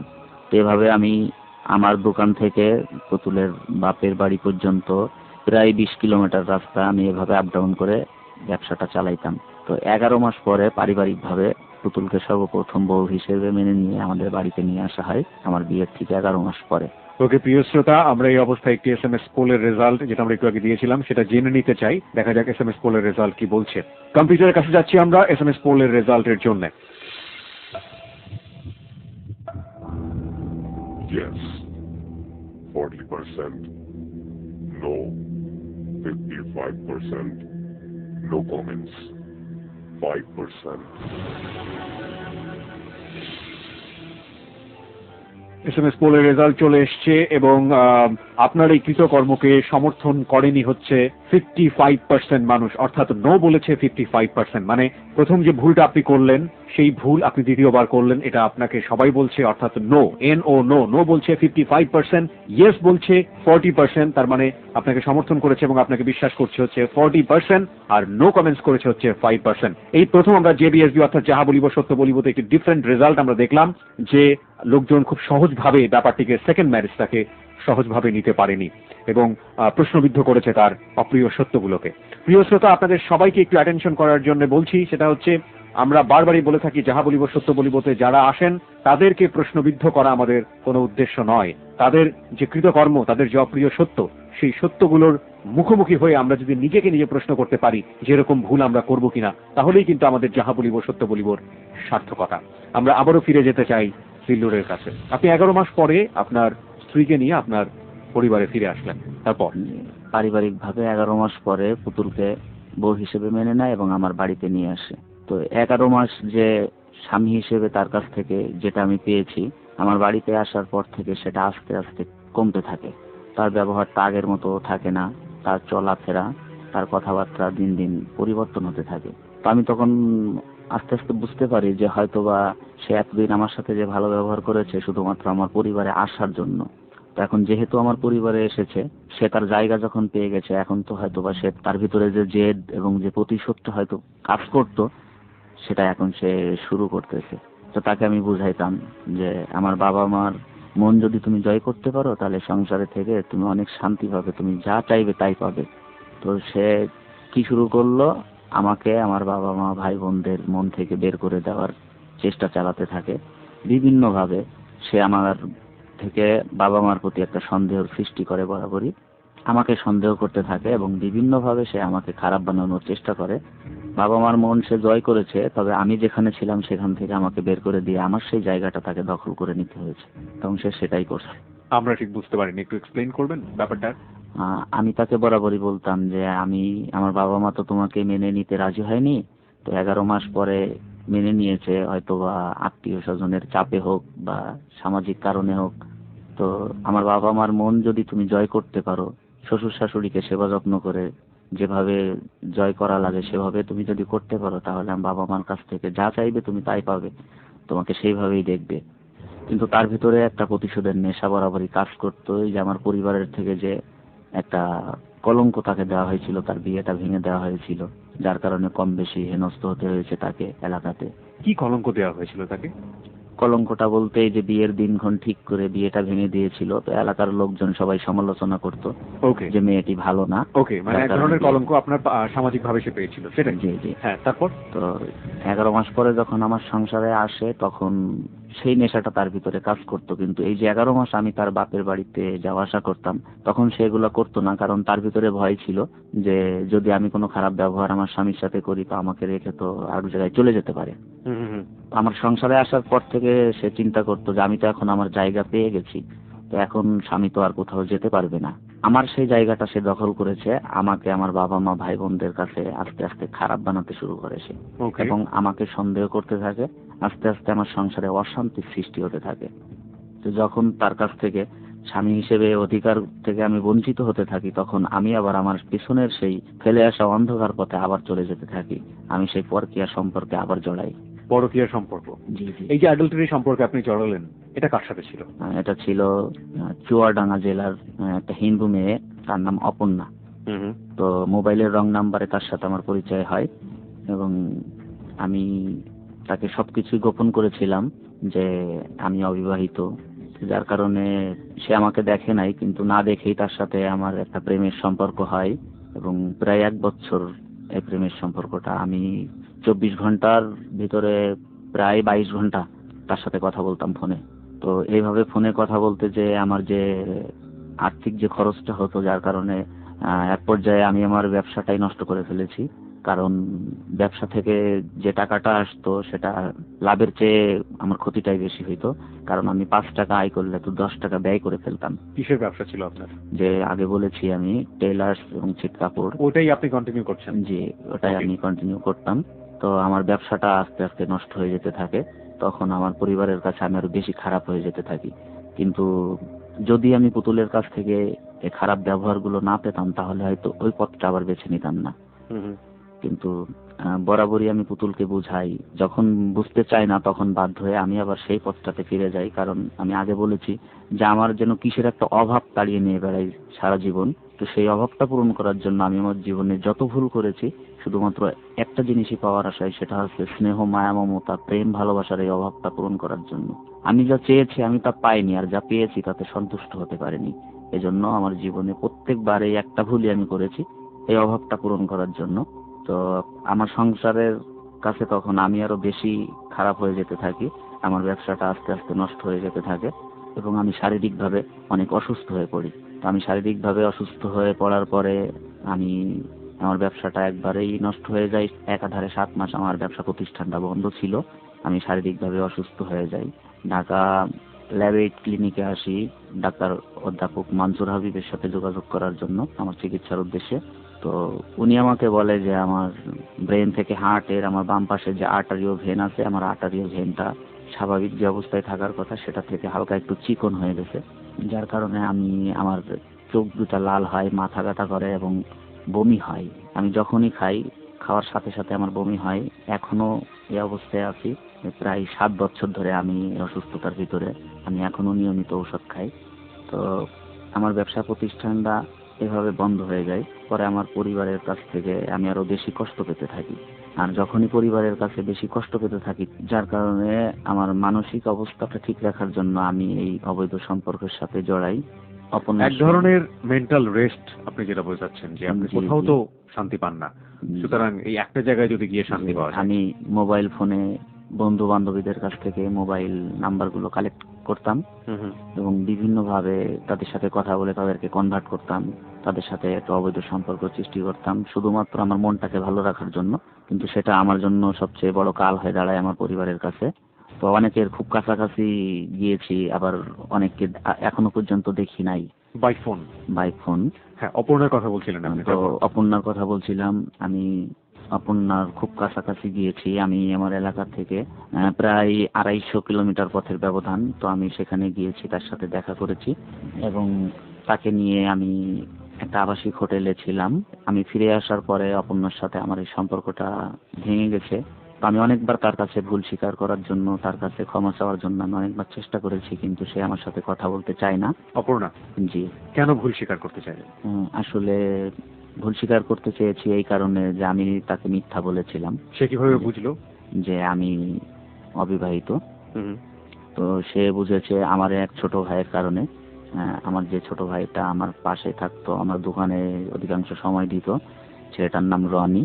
তো ও একদিন আমার কাছ থেকে ফোন নাম্বারটা নিয়েছিল যে ঠিক আছে আপনি প্রেম করেন, তো তাহলে তো সম্পর্কে আমার ভাবি লাগে, তো ফোন নাম্বারটা দেন আমি কথা বলবো। তো ওকে নাম্বারটা দিয়েছিলাম, ওর মাধ্যমে অপর্ণা বুঝতে পারে, আমার সমস্ত অতীত সম্পর্কে জানতে পারে, যার কারণে সে রাগে আমার সাথে আর কোনো যোগাযোগ করেনি। আমি চেষ্টা করেছি যে তাকে। এটা কি দেখা sorry হওয়ার বলবো। পরে না দেখা হওয়ার আগে?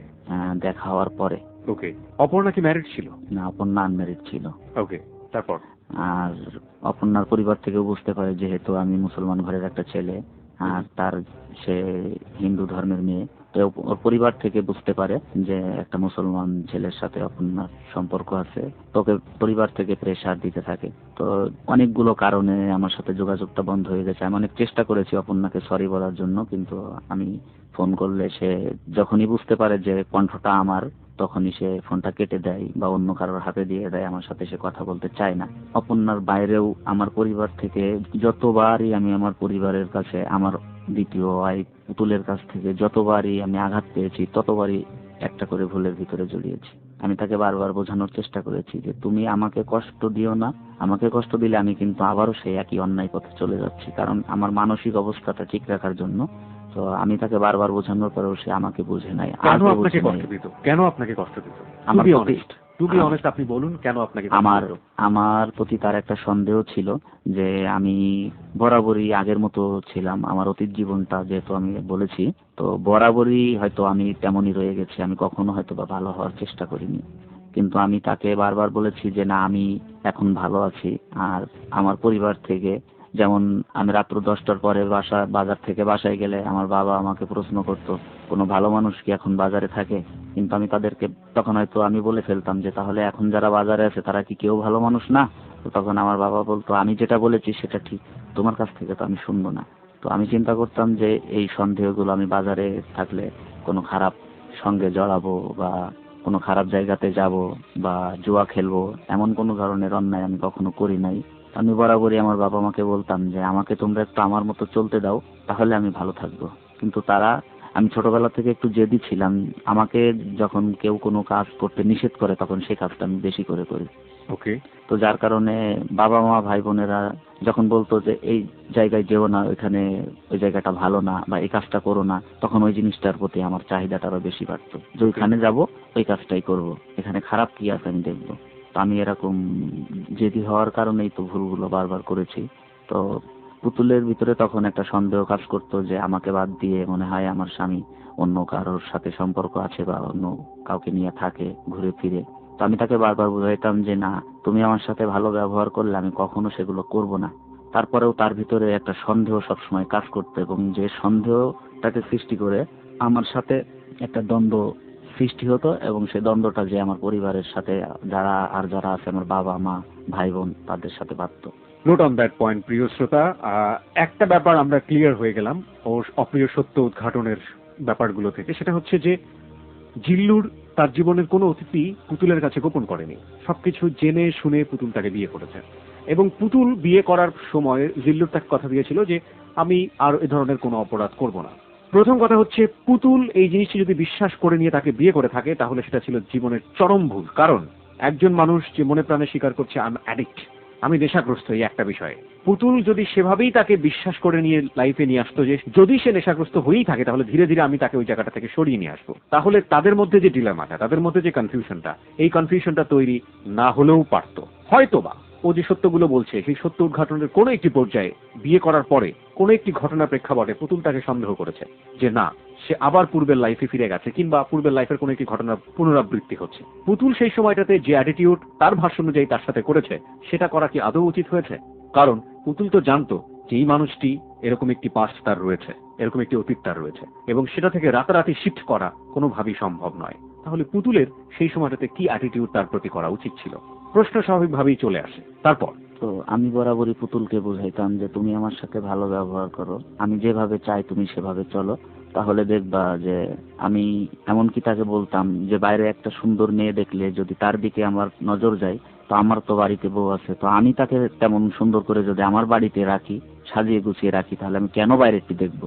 তো এভাবে বোঝাইতাম আমি তাকে। তো তারপরেও আমার প্রতি সেই সন্দেহটা তার সবসময় থেকেই যেত যে না, আমার স্বামী হয়তো বা ভালো হতে পারবে না। ওকে।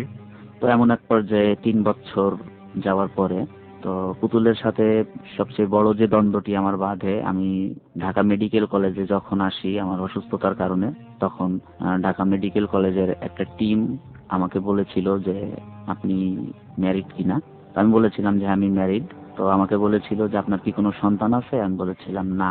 তো তখন ডাক্তারের এই টিমটি আমাকে বলেছিল যে আপনি আপাতত এই মুহূর্তে সন্তান নেবেন না, যেহেতু আপনার শারীরিক অবস্থা ভালো না, তো তার প্রভাবটা যে আপনার সন্তানের উপর পড়তে পারে, তো আপনি কিছুটা সুস্থ হওয়ার পরে সেই চিন্তাটা করবেন। আপনার কি এসটিডি মানে সেক্সুয়াল ট্রান্সমিটেড হ্যাঁ। ডিজিজ যেটাকে বলে, ধরনের কোনো ডিজিজ আমার ছিল? আমার মাথায় যে সমস্যাটা আমি আগে বলেছি, আর্টারিও ভেনটা, হ্যাঁ হ্যাঁ। তো এই সমস্যাটা হওয়ার পরে আমার শারীরিক কিছু পরিবর্তন এসেছে। যেমন আমার রাগ বেড়ে গেছে। ওকে। একটা কথা একবার থেকে 2বার যদি কেউ আমাকে বলে তাহলে আমি ওকে আর সহ্য করতে পারি না, বা আমি নিজে বলতেও পছন্দ করি না। ওকে।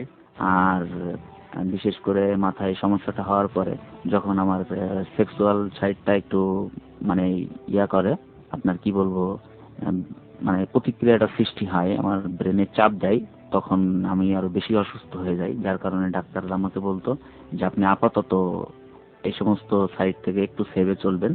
মানেটা হচ্ছে যে আপনার যে ভিতরে যখন শারীরিক যে যে আমার ভিতরে যে প্রবৃত্তি, উত্তেজনাটা উত্তেজনাটা যখন তৈরি হতো তখন আলটিমেটলি আপনার শারীরিক সমস্যা তৈরি হতো। জি জি, ওকে। যার কারণে ডাক্তাররা আমাকে বরাবরই নিষেধ করতো যে আপনি একটু ছেবে থাকবেন। তো আমি ডাক্তারের কাছ থেকে ফিরে বাড়িতে যে আমার বাবা মা, আমার ভাই ভাবি, পুতুল সবাইকে ডাক দিয়ে আমি কোনো লজ্জা ছাড়াই আমি বাবা মা ভাই বোনের সামনে সবার সামনেই পুতুলকে বলেছিলাম যে তুমি তো এটার জন্য বেশি পাগল হয়ে গেছো, তো ডাক্তার আমাকে নিষেধ করেছে, তোমার বিশ্বাস না হলে আমি ফোন নাম্বার দিচ্ছি, তুমি ডাক্তারের সাথে কথা বলে দেখতে পারো। তো পুতুল আমার সে কথাটা বিশ্বাস করেনি এবং একটা সন্তান নিব এই মর্মে সে আমার সাথে অনেক দ্বন্দ্বের সৃষ্টি করেছে। যে তখন তার ভিতরে সন্দেহটা আরো বেশি বাড়তো যে হয়তোবা অন্য কোনোখানে আমার স্বামীর সম্পর্ক আছে, যার কারণে সে আমাকে সন্তান দিতে চায় না। ওকে। তো এমনকি আমার বাবা মাও তাকে বুঝাইছে যে ডাক্তার বলেছে যখন, তো 3 বছর তো হয়ে গেছে, আর একটা বছর তুমি অপেক্ষা করো। তো সে সেটা মানতে রাজি হয় না এবং সংসারে একটা অশান্তির সৃষ্টি করে। তখন বাধ্য হয়ে আমার মা, আমি সন্তান হলে আমার মা আমাকে বলে যে বাবা, সংসারে অশান্তি সৃষ্টি না করে যেটাতে সমাধান হয় সেটা করো। কারণ পুতুলের ভিতরে সবসময় এই ধারণাটা কাজ করতো যে একটা সন্তান যদি আমি আমার গর্ভে নিতে পারি তাহলে মনে হয় ও ভালো হয়ে যাবে, হয়তোবা আমাকে ভালো করার জন্য সে এটা করতো। আর যখন আমি আমার শরীরের কথা চিন্তা করে এটা বাধা দিতাম, তখন সে চিন্তা করতো যে আমার স্বামীর হয়তো অন্য কোনোখানে সম্পর্ক আছে। এটা নিয়ে এই দ্বন্দ্বের সৃষ্টি হতো। তো এভাবে মাস 2 যাওয়ার পরে পুতুল প্রেগনেন্ট হয়। হওয়ার পরে আমি তাকে বলি যে ঠিক আছে, যেটা করেছো ভালোই করেছো, এখন নিজে সেফ থাকো। কারণ তার শরীরেও কিছু সমস্যা ছিল, আমি টেস্টে দেখেছি তার ব্লাডে এনটিডি নামক একটা ভাইরাস ছিল, যেটা সন্তান জন্ম দিতে যে মেয়েদের খুব সমস্যা হয়। তো তাকে অনেক কষ্টে 10 মাস আমি ডাক্তারি পর্যবেক্ষণে রেখে আমার সন্তানকে আমি দুনিয়ায় এনেছি। আমার ছেলের বয়স 3 বছর, নাম সামিউল ইসলাম প্রান্ত। তো আমার ছেলেটির যখন 6 মাস বয়স, তখন পুতুলের সাথে আমার বড় ধরনের একটা দ্বন্দ্বের সৃষ্টি হয় এবং আমি আজ 2.5 বছর সংসার থেকে বিচ্ছিন্ন। দ্বন্দ্বটা হচ্ছে এই, আমার ছেলেকে হসপিটালে নিয়ে সিজারের মাধ্যমে ডেলিভারি করানো।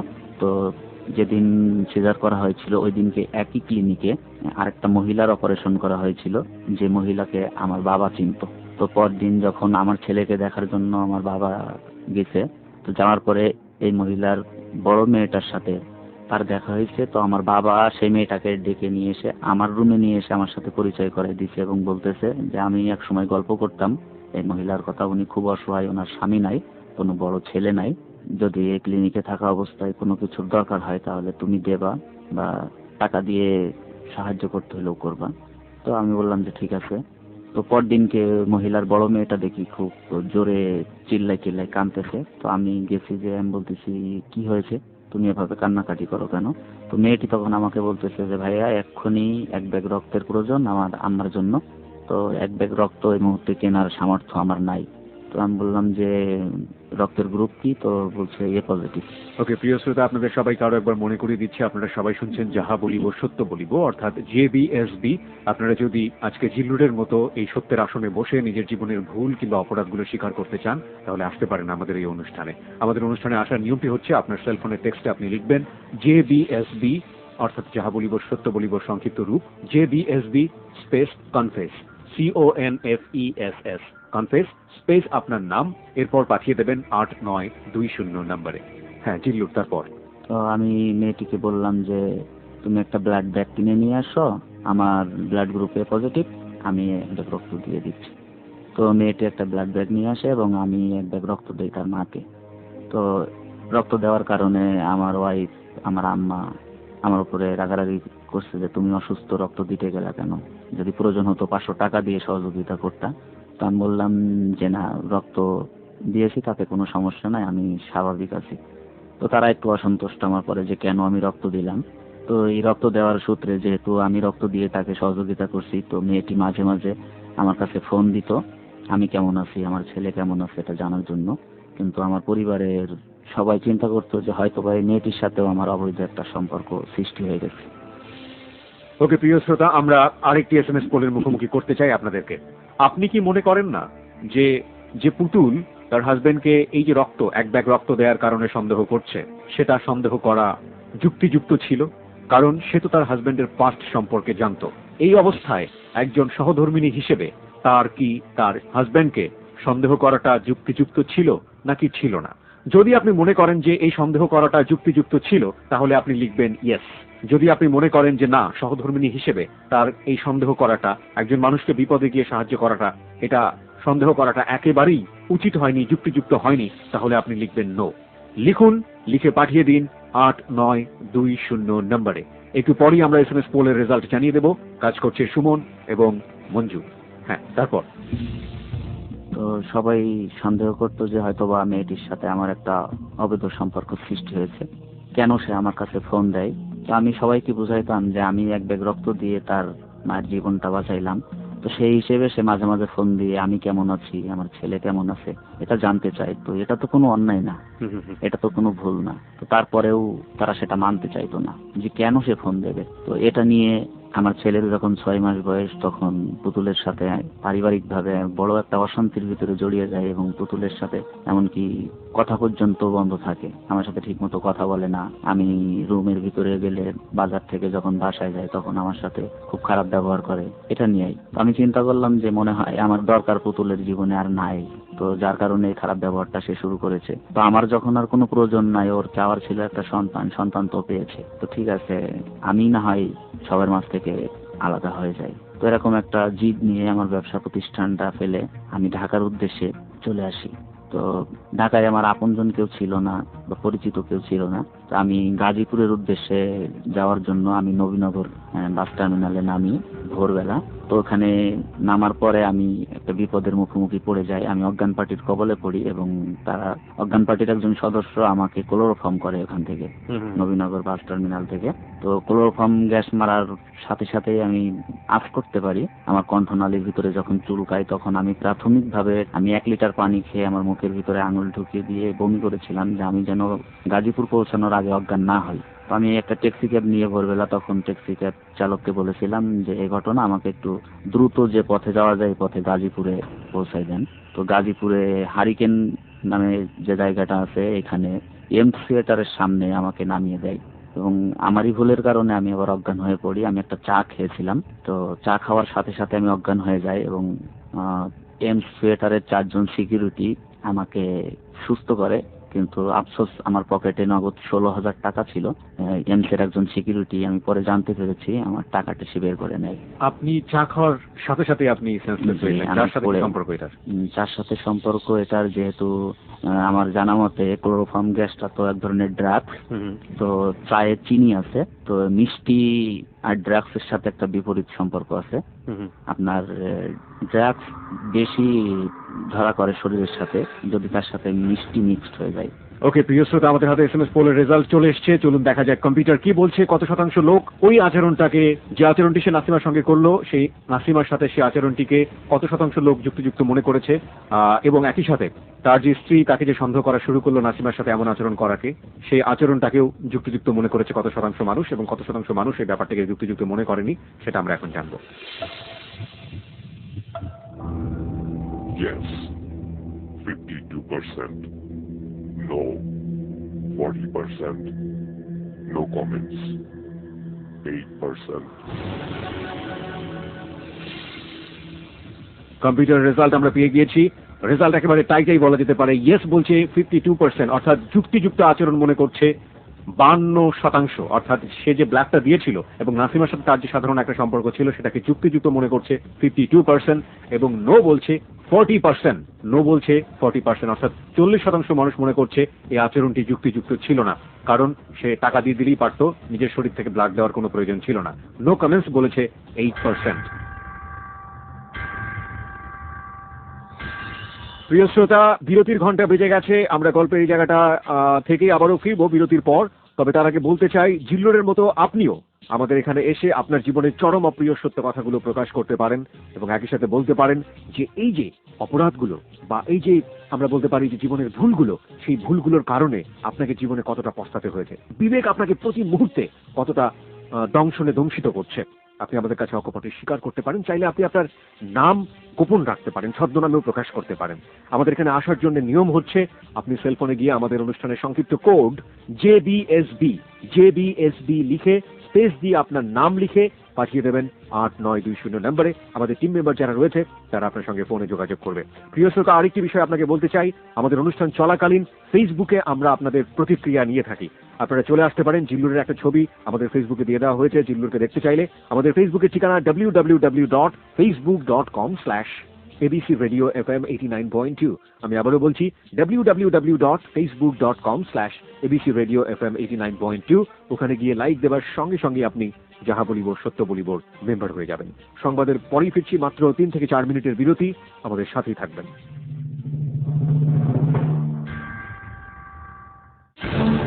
যাহা বলিব সত্য বলিব।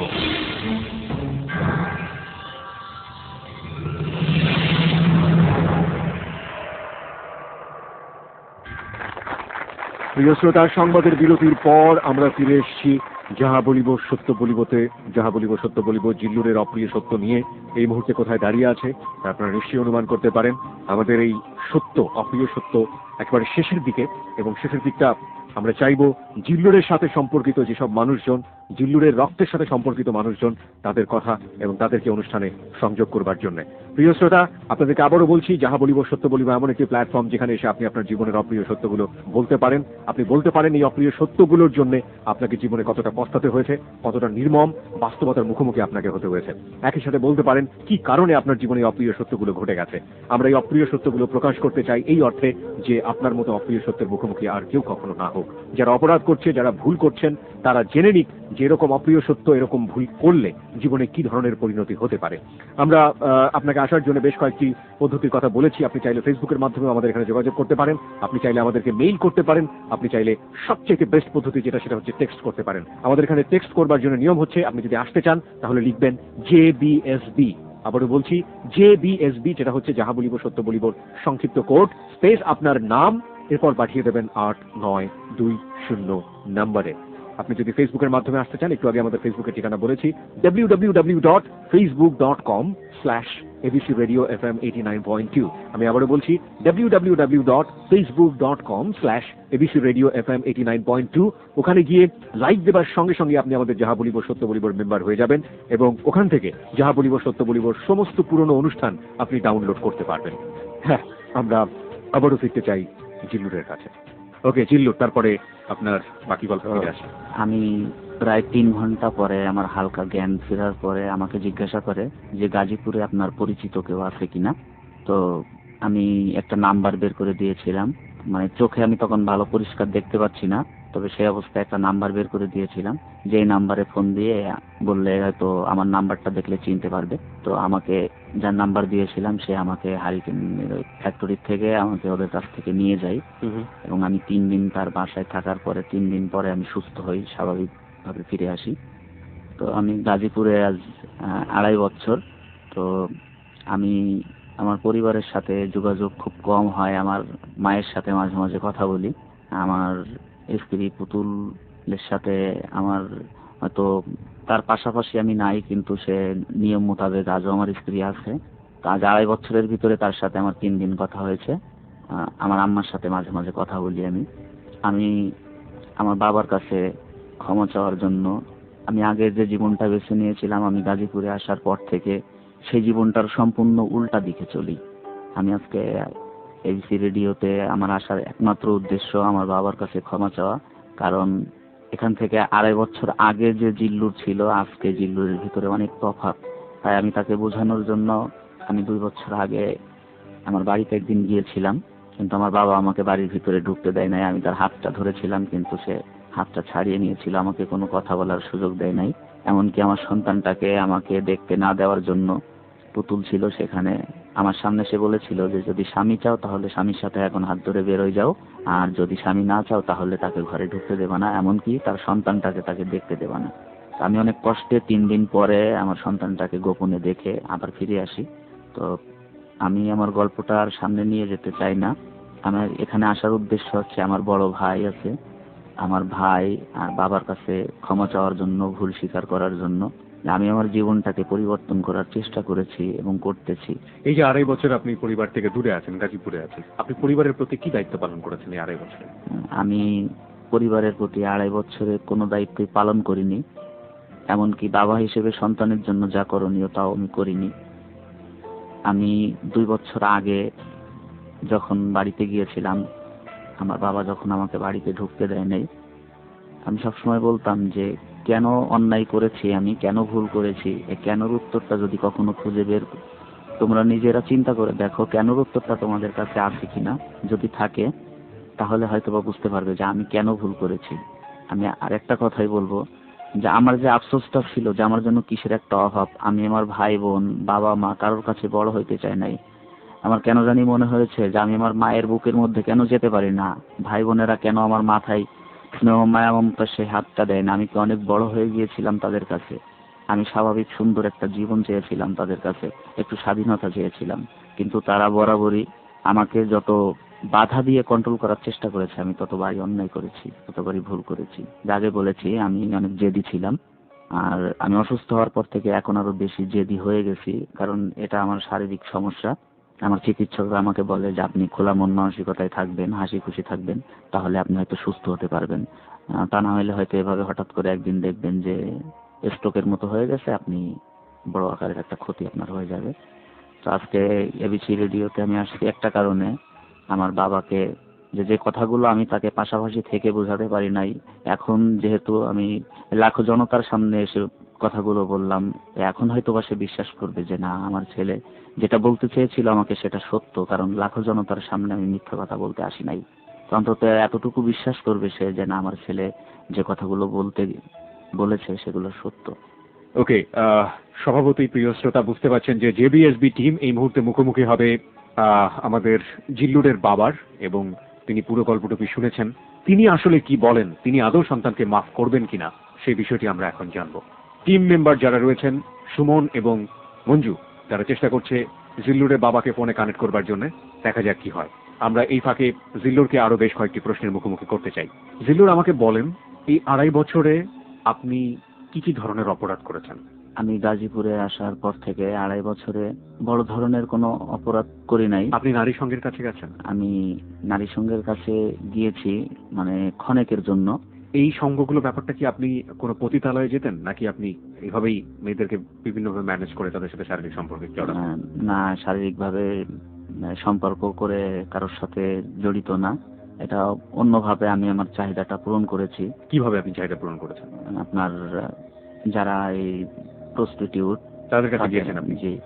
আর সেটাই বলছিলাম আমি যে পতিতালয়ে গিয়েছেন কিনা আপনি। আরেকটা জিনিস যেটা হচ্ছে যে নাসিমা, নাসিমার সাথে কি পরবর্তীতে আপনার এই ধরনের কোনো সম্পর্ক হয়েছিল? জি, টু বি অনেস্ট, জি, হয়েছিল। জি হয়েছিল। ওকে, তার মানে আপনার স্ত্রী আপনাকে যে সন্দেহটা করেছিল বা যে ধরনের সন্দেহ করেছিল সেটা সত্যি ছিল। জি, প্রথমে যদি পুতুল সে সন্দেহটা না করতো তাহলে হয়তো আমি এ পর্যন্ত আসতাম না বা এটা করতাম না। তো আমি আগেই বলেছি যে আমি বরাবরই একটু জেদি ছিলাম। তো আমাকে কেউ যখন কোনো কিছু সম্পর্কে বাধা দেয় বা নিষেধ করে বেশি বা সন্দেহ করে, তখন আমার ভিতরে একটা জেদ কাজ করে, আমি সেই কাজটাই বেশি করি, বরাবর নাসিমার করি। সাথে আপনি যেভাবে জড়ালেন এটা কোন ধরনের সম্পর্ক ছিল? নাসিমা কি সবকিছু জেনে জুনিয়ে আপনার সাথে এই ধরনের সম্পর্কে আগ্রহী হয়েছিল, নাকি নাসিমাকেও এক ধরনের প্রত্যাশার মধ্যে ফেলেছিলেন, বিয়ে করা বা অন্য কোনো টোপ দেয়া? না, সবকিছু জানতো সে, যেহেতু সে তো আমাকে চিনতো বা দেখেছে, আমার পরিবেশ, আমার পরিবার সহ সে দেখেছে। তো দেখেই সে আমার কাছাকাছি এসেছে, সে সবকিছু দেখে শুনে সুপ্ত অবস্থায় সে স্বাভাবিকভাবে আমার কাছে এসেছে। এবং এই সম্পর্কটা কতদিন ছিল? জি, এখনো আছে। এখনো আছে। জি, দিস ইজ দ্য প্ল্যাটফর্ম। এই একটা জায়গায় মানুষ চরমভাবে নিজেকে স্বীকার করার, চরম সত্যের আলোতে নিজেকে তুলে ধরে, সেটা আজকে আমি প্রমাণ পেলাম লাস্টে একটা বাক্য দিয়ে। সে তার বাবার কাছে মাফ চায়, এই একটা বাক্য তার হাইড করা উচিত ছিল। আমার কাছে মনে হয়েছে যে জীবনে যদি এক চিলতে মিথ্যেও থেকে থাকে, তো এই এক চিলতে মিথ্যে সে বলতে পারতো বাবার কাছে মাফ চাওয়ার জন্য, কিংবা তার সন্তানের কাছে ফিরে যাবার জন্য, কিংবা তার স্ত্রীর কাছে ফিরে যাবার জন্য। কিন্তু সে মিথ্যাটুকু বলেনি। সে বলেছে নাসিমার সাথে তার এখনো সম্পর্ক আছে, যে সম্পর্কটিকে সমাজ সংসার অবৈধ সম্পর্ক বলে জানে। প্রশ্ন হচ্ছে, এই অবস্থায় কি তার বাবা তাকে মাফ করতে পারবে? প্রশ্ন হচ্ছে, এই অবস্থাতে তার কি তার সন্তানের কাছে ফিরে যাওয়া উচিত? প্রশ্ন হচ্ছে, এই অবস্থায় তার স্ত্রী কি তাকে মাফ করতে পারবে, বা আদৌ মানবিক দৃষ্টিকোণ থেকে তাকে কি মাফ করা যায়? আমরা এই প্রশ্নগুলো আপনাকেই করতে চাই। আপনি কি মনে করেন যে আপনাকে মাফ করা উচিত? আমি জানি আমি ক্ষমার অযোগ্য, তারপরেও আমি ক্ষমা চাইবো এই কারণে যে আমার সন্তান আছে। সবচেয়ে বড় কথা হচ্ছে এই, যেটা বুঝেছি, সবাই বলে পাপকে ঘৃণা করো, পাপীকে নয়। তো যদি আমার জীবনে আমি কোনো ভুল করে থাকি, আমি যদি বিবেকের আদালতে সবচেয়ে বড় পাপী হয়ে থাকি, তো সবার কাছে আমার একটাই চাওয়া, আমার পাপটাকে ঘৃণা করলে হয়তো আমি আবার ভালোভাবে আরো কিছুদিন বেঁচে থাকতে পারবো।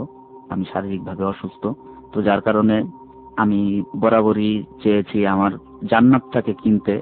আমার বাবা মার কাছে আমি বরাবরই ক্ষমা চাই, কারণ আমি আমার সারাটা জীবন নষ্ট করে ফেলেছি জেদ এবং রাগের কারণে। আমি আমার জীবনটাকে নষ্ট করে ফেলেছি। তো আমার বাবার কাছে শুধু বাবা না, আমার বড় ভাই আছে, সে আজ 2 বছর আমার সাথে কথা বলে না। তো আমার বড় ভাইয়ের কাছেও আমার কিছু চাওয়ার ছিল, কিছু পাওয়ার ছিল, আমি তার কাছে চাইতে পারিনি। তো আজকে এই অনুষ্ঠানের মাধ্যম দিয়ে আমি আমার বড় ভাইয়ের কাছে আমার চাওয়াটা আমি বলতে পারলে আমি খুব খুশি হব। আমার বড় ভাই হিসেবে আমার জন্য তার যা করণীয় ছিল সে কিন্তু সেটাতে ব্যর্থ, সে কিন্তু করে নাই। যদি করতো তাহলে হয়তো আমার ভিতরে আরো 2টা খারাপ কাজ থেকে আমি বিরত থাকতাম। তো যদি আমি ভুল করেই থাকি, তার জন্য আমি শুধু নিজে না, আমার পরিবারও কিছুটা জড়িত। তারা যদি আমাকে বুঝতো, তারা যদি আমাকে সেভাবে বুঝাতো, তাহলে হয়তো আমি আরো অনেকটা দিন ভালোভাবে বেঁচে থাকতে পারতাম। তো যার কারণে আমি ক্ষমা চাই সবার কাছে, আমি ক্ষমা চাইতেছি আমার বাবা মা ভাই বোন সবার কাছে ক্ষমা চাই। আপনি কি আপনার বাবার সঙ্গে রিসেন্টলি ফোনে কথা বলেছেন? কথা বলেন আপনি? বাবা মাঝে একদিনকে সম্ভবত ভুলে আমার নাম্বারে একটা 2টা মিস কল দিয়েছিল, আমি ব্যাক দিয়েছিলাম। আমি বুঝতে পারি নাই যে আমার বাবা। আমি তার সাথে কথা বলতে চাই, কিন্তু তার সাথে কথা বলতে গেলে আমার চোখ দিয়ে আগে পানি আসে। আমি ভয়ে তার সাথে কথা বলি না। যদি কিছু বলে তার সাথে কথা বলার জন্য আমার অনেক কষ্ট হয়। আমি চেষ্টা করি, হয়তো মোবাইলে নাম্বারটা বের করে বসে দেখি, কিন্তু চিন্তা করি যদি কিছু বলে তার সাথে কথা বলতে আসলে আমার অ্যাকচুয়ালি অনেক ভয় লাগে।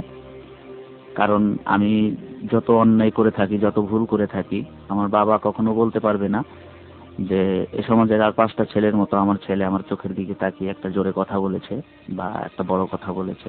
আমি সেটা কখনো করিনি। সে যা বলেছে মুখ বুজে এটা শুনেছি শুধু নীরবে। প্রিয় শ্রোতা, আমরা বলতে চাই যে অপরাধের ক্ষমা সে চাচ্ছে, সে অপরাধের ক্ষমা তার পিতা কিংবা তার পরিবার তাকে করবে কিনা। যদি করেই থাকে তাহলে এটা মনে করবার কোনো কারণ আছে কিনা যে সে যে ভুল স্বীকার করে আজকে পরিবারে ফিরে যাচ্ছে, সেই ভুলটি সে ভবিষ্যতে আর করবে কি করবে না। সেক্ষেত্রে পরিবারের দায়িত্ব কি হতে পারে?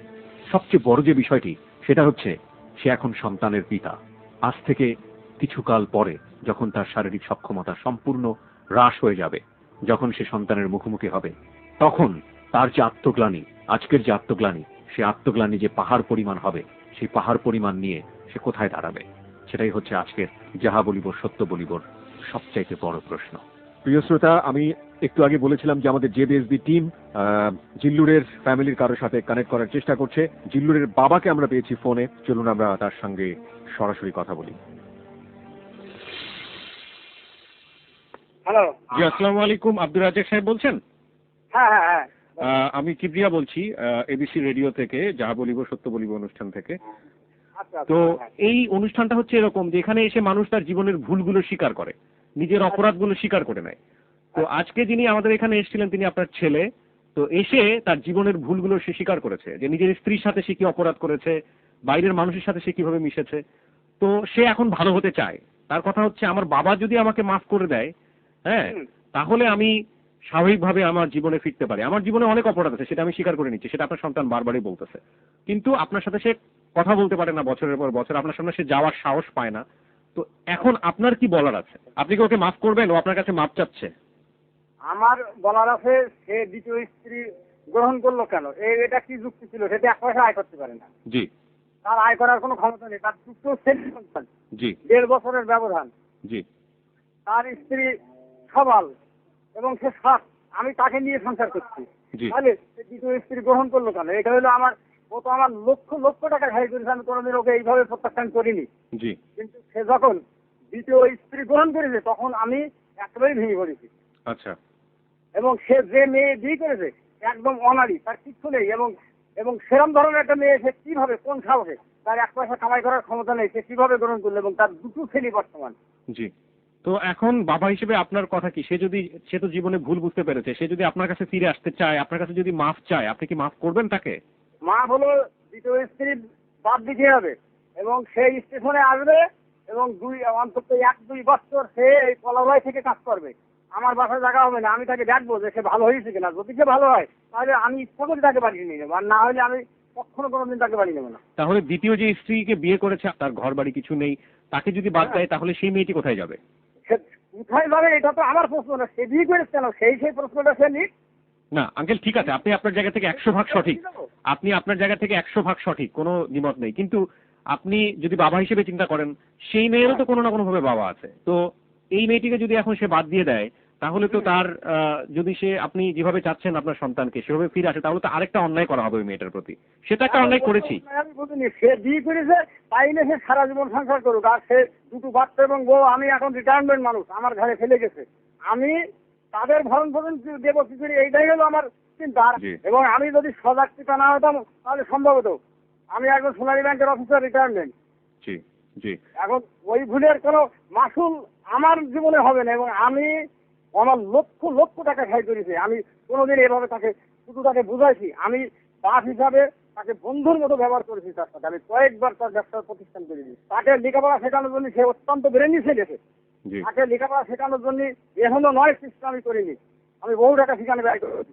আমি তাকে ব্যবসা প্রতিষ্ঠান করে দিয়েছি 3বার, সব ধ্বংস করেছে। আর তারপরে যে মেয়ে বিয়ে করেছে এই সম্পর্কে তাকে আমি আগে হুঁশিয়ার করেছি, তোর মা ভালো না, ওদের কিচ্ছু নেই, তুই কোন সাহসে ওকে বিয়ে করবি? সে আমার কোনো কথাই নেই। আচ্ছা আঙ্কেল, ওনাদের যদি পরিচয় থাকতো, ধরেন মা ভালো বা পরিবার ভালো বা সবকিছু ঠিক আছে, তাহলে কি আপনি মেনে নিতেন? তাও নিতাম না। আচ্ছা, তাও নিতাম না, পরিচয় থাকলেও নিতাম না। মানে আপনি দ্বিতীয় বিয়েটা কোনোভাবেই মেনে নিতে পারছেন না? আমি মেনে নেবো না, অন্য কেউ মেনে নিল। জি। আপনার সন্তান আমার ডান পাশে রয়েছে, আপনি কি তার সাথে কথা বলতে চান? না না, আমি কথা বলবো না। আমি তো কখনো কোনোদিন তাকে বলছি না যে তুমি ফিরে এসো। এবং যে মেয়েটা সে বিয়ে করছে সেও তার লাভ ম্যারেজ ছিল। আমি তাকে বলেছি যে আমার জীবনে আমি যে কয়দিন বাঁচি তুমি স্বামী পাবো না, তুমি বিধবা হয়ে গেছো। এই অবস্থায় 2 সন্তান নিয়ে আমার এখানে থাকবা? সে রাজি হয়েছে এবং তার কর্তৃপক্ষ, তারও বাপ মারা গেছে, সেও মেয়েটা এতিম হয়ে গেছে একেবারে। সে জানে না, সে তো জানে না। এসব ক্ষমা হয়ে কোনো লাভ নেই।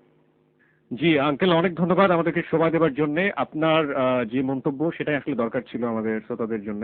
আপনি সময় দিয়েছেন সেজন্য আপনাকে অনেক ধন্যবাদ। আপনার জন্য দোয়া থাকবে, আপনি আমাদের জন্য দোয়া করবেন। অনেক ভালো থাকবেন। ওকে, আমরা জিল্লুরের বাবার কথা শুনলাম এবং প্রিয় শ্রোতা আপনারাও শুনলেন।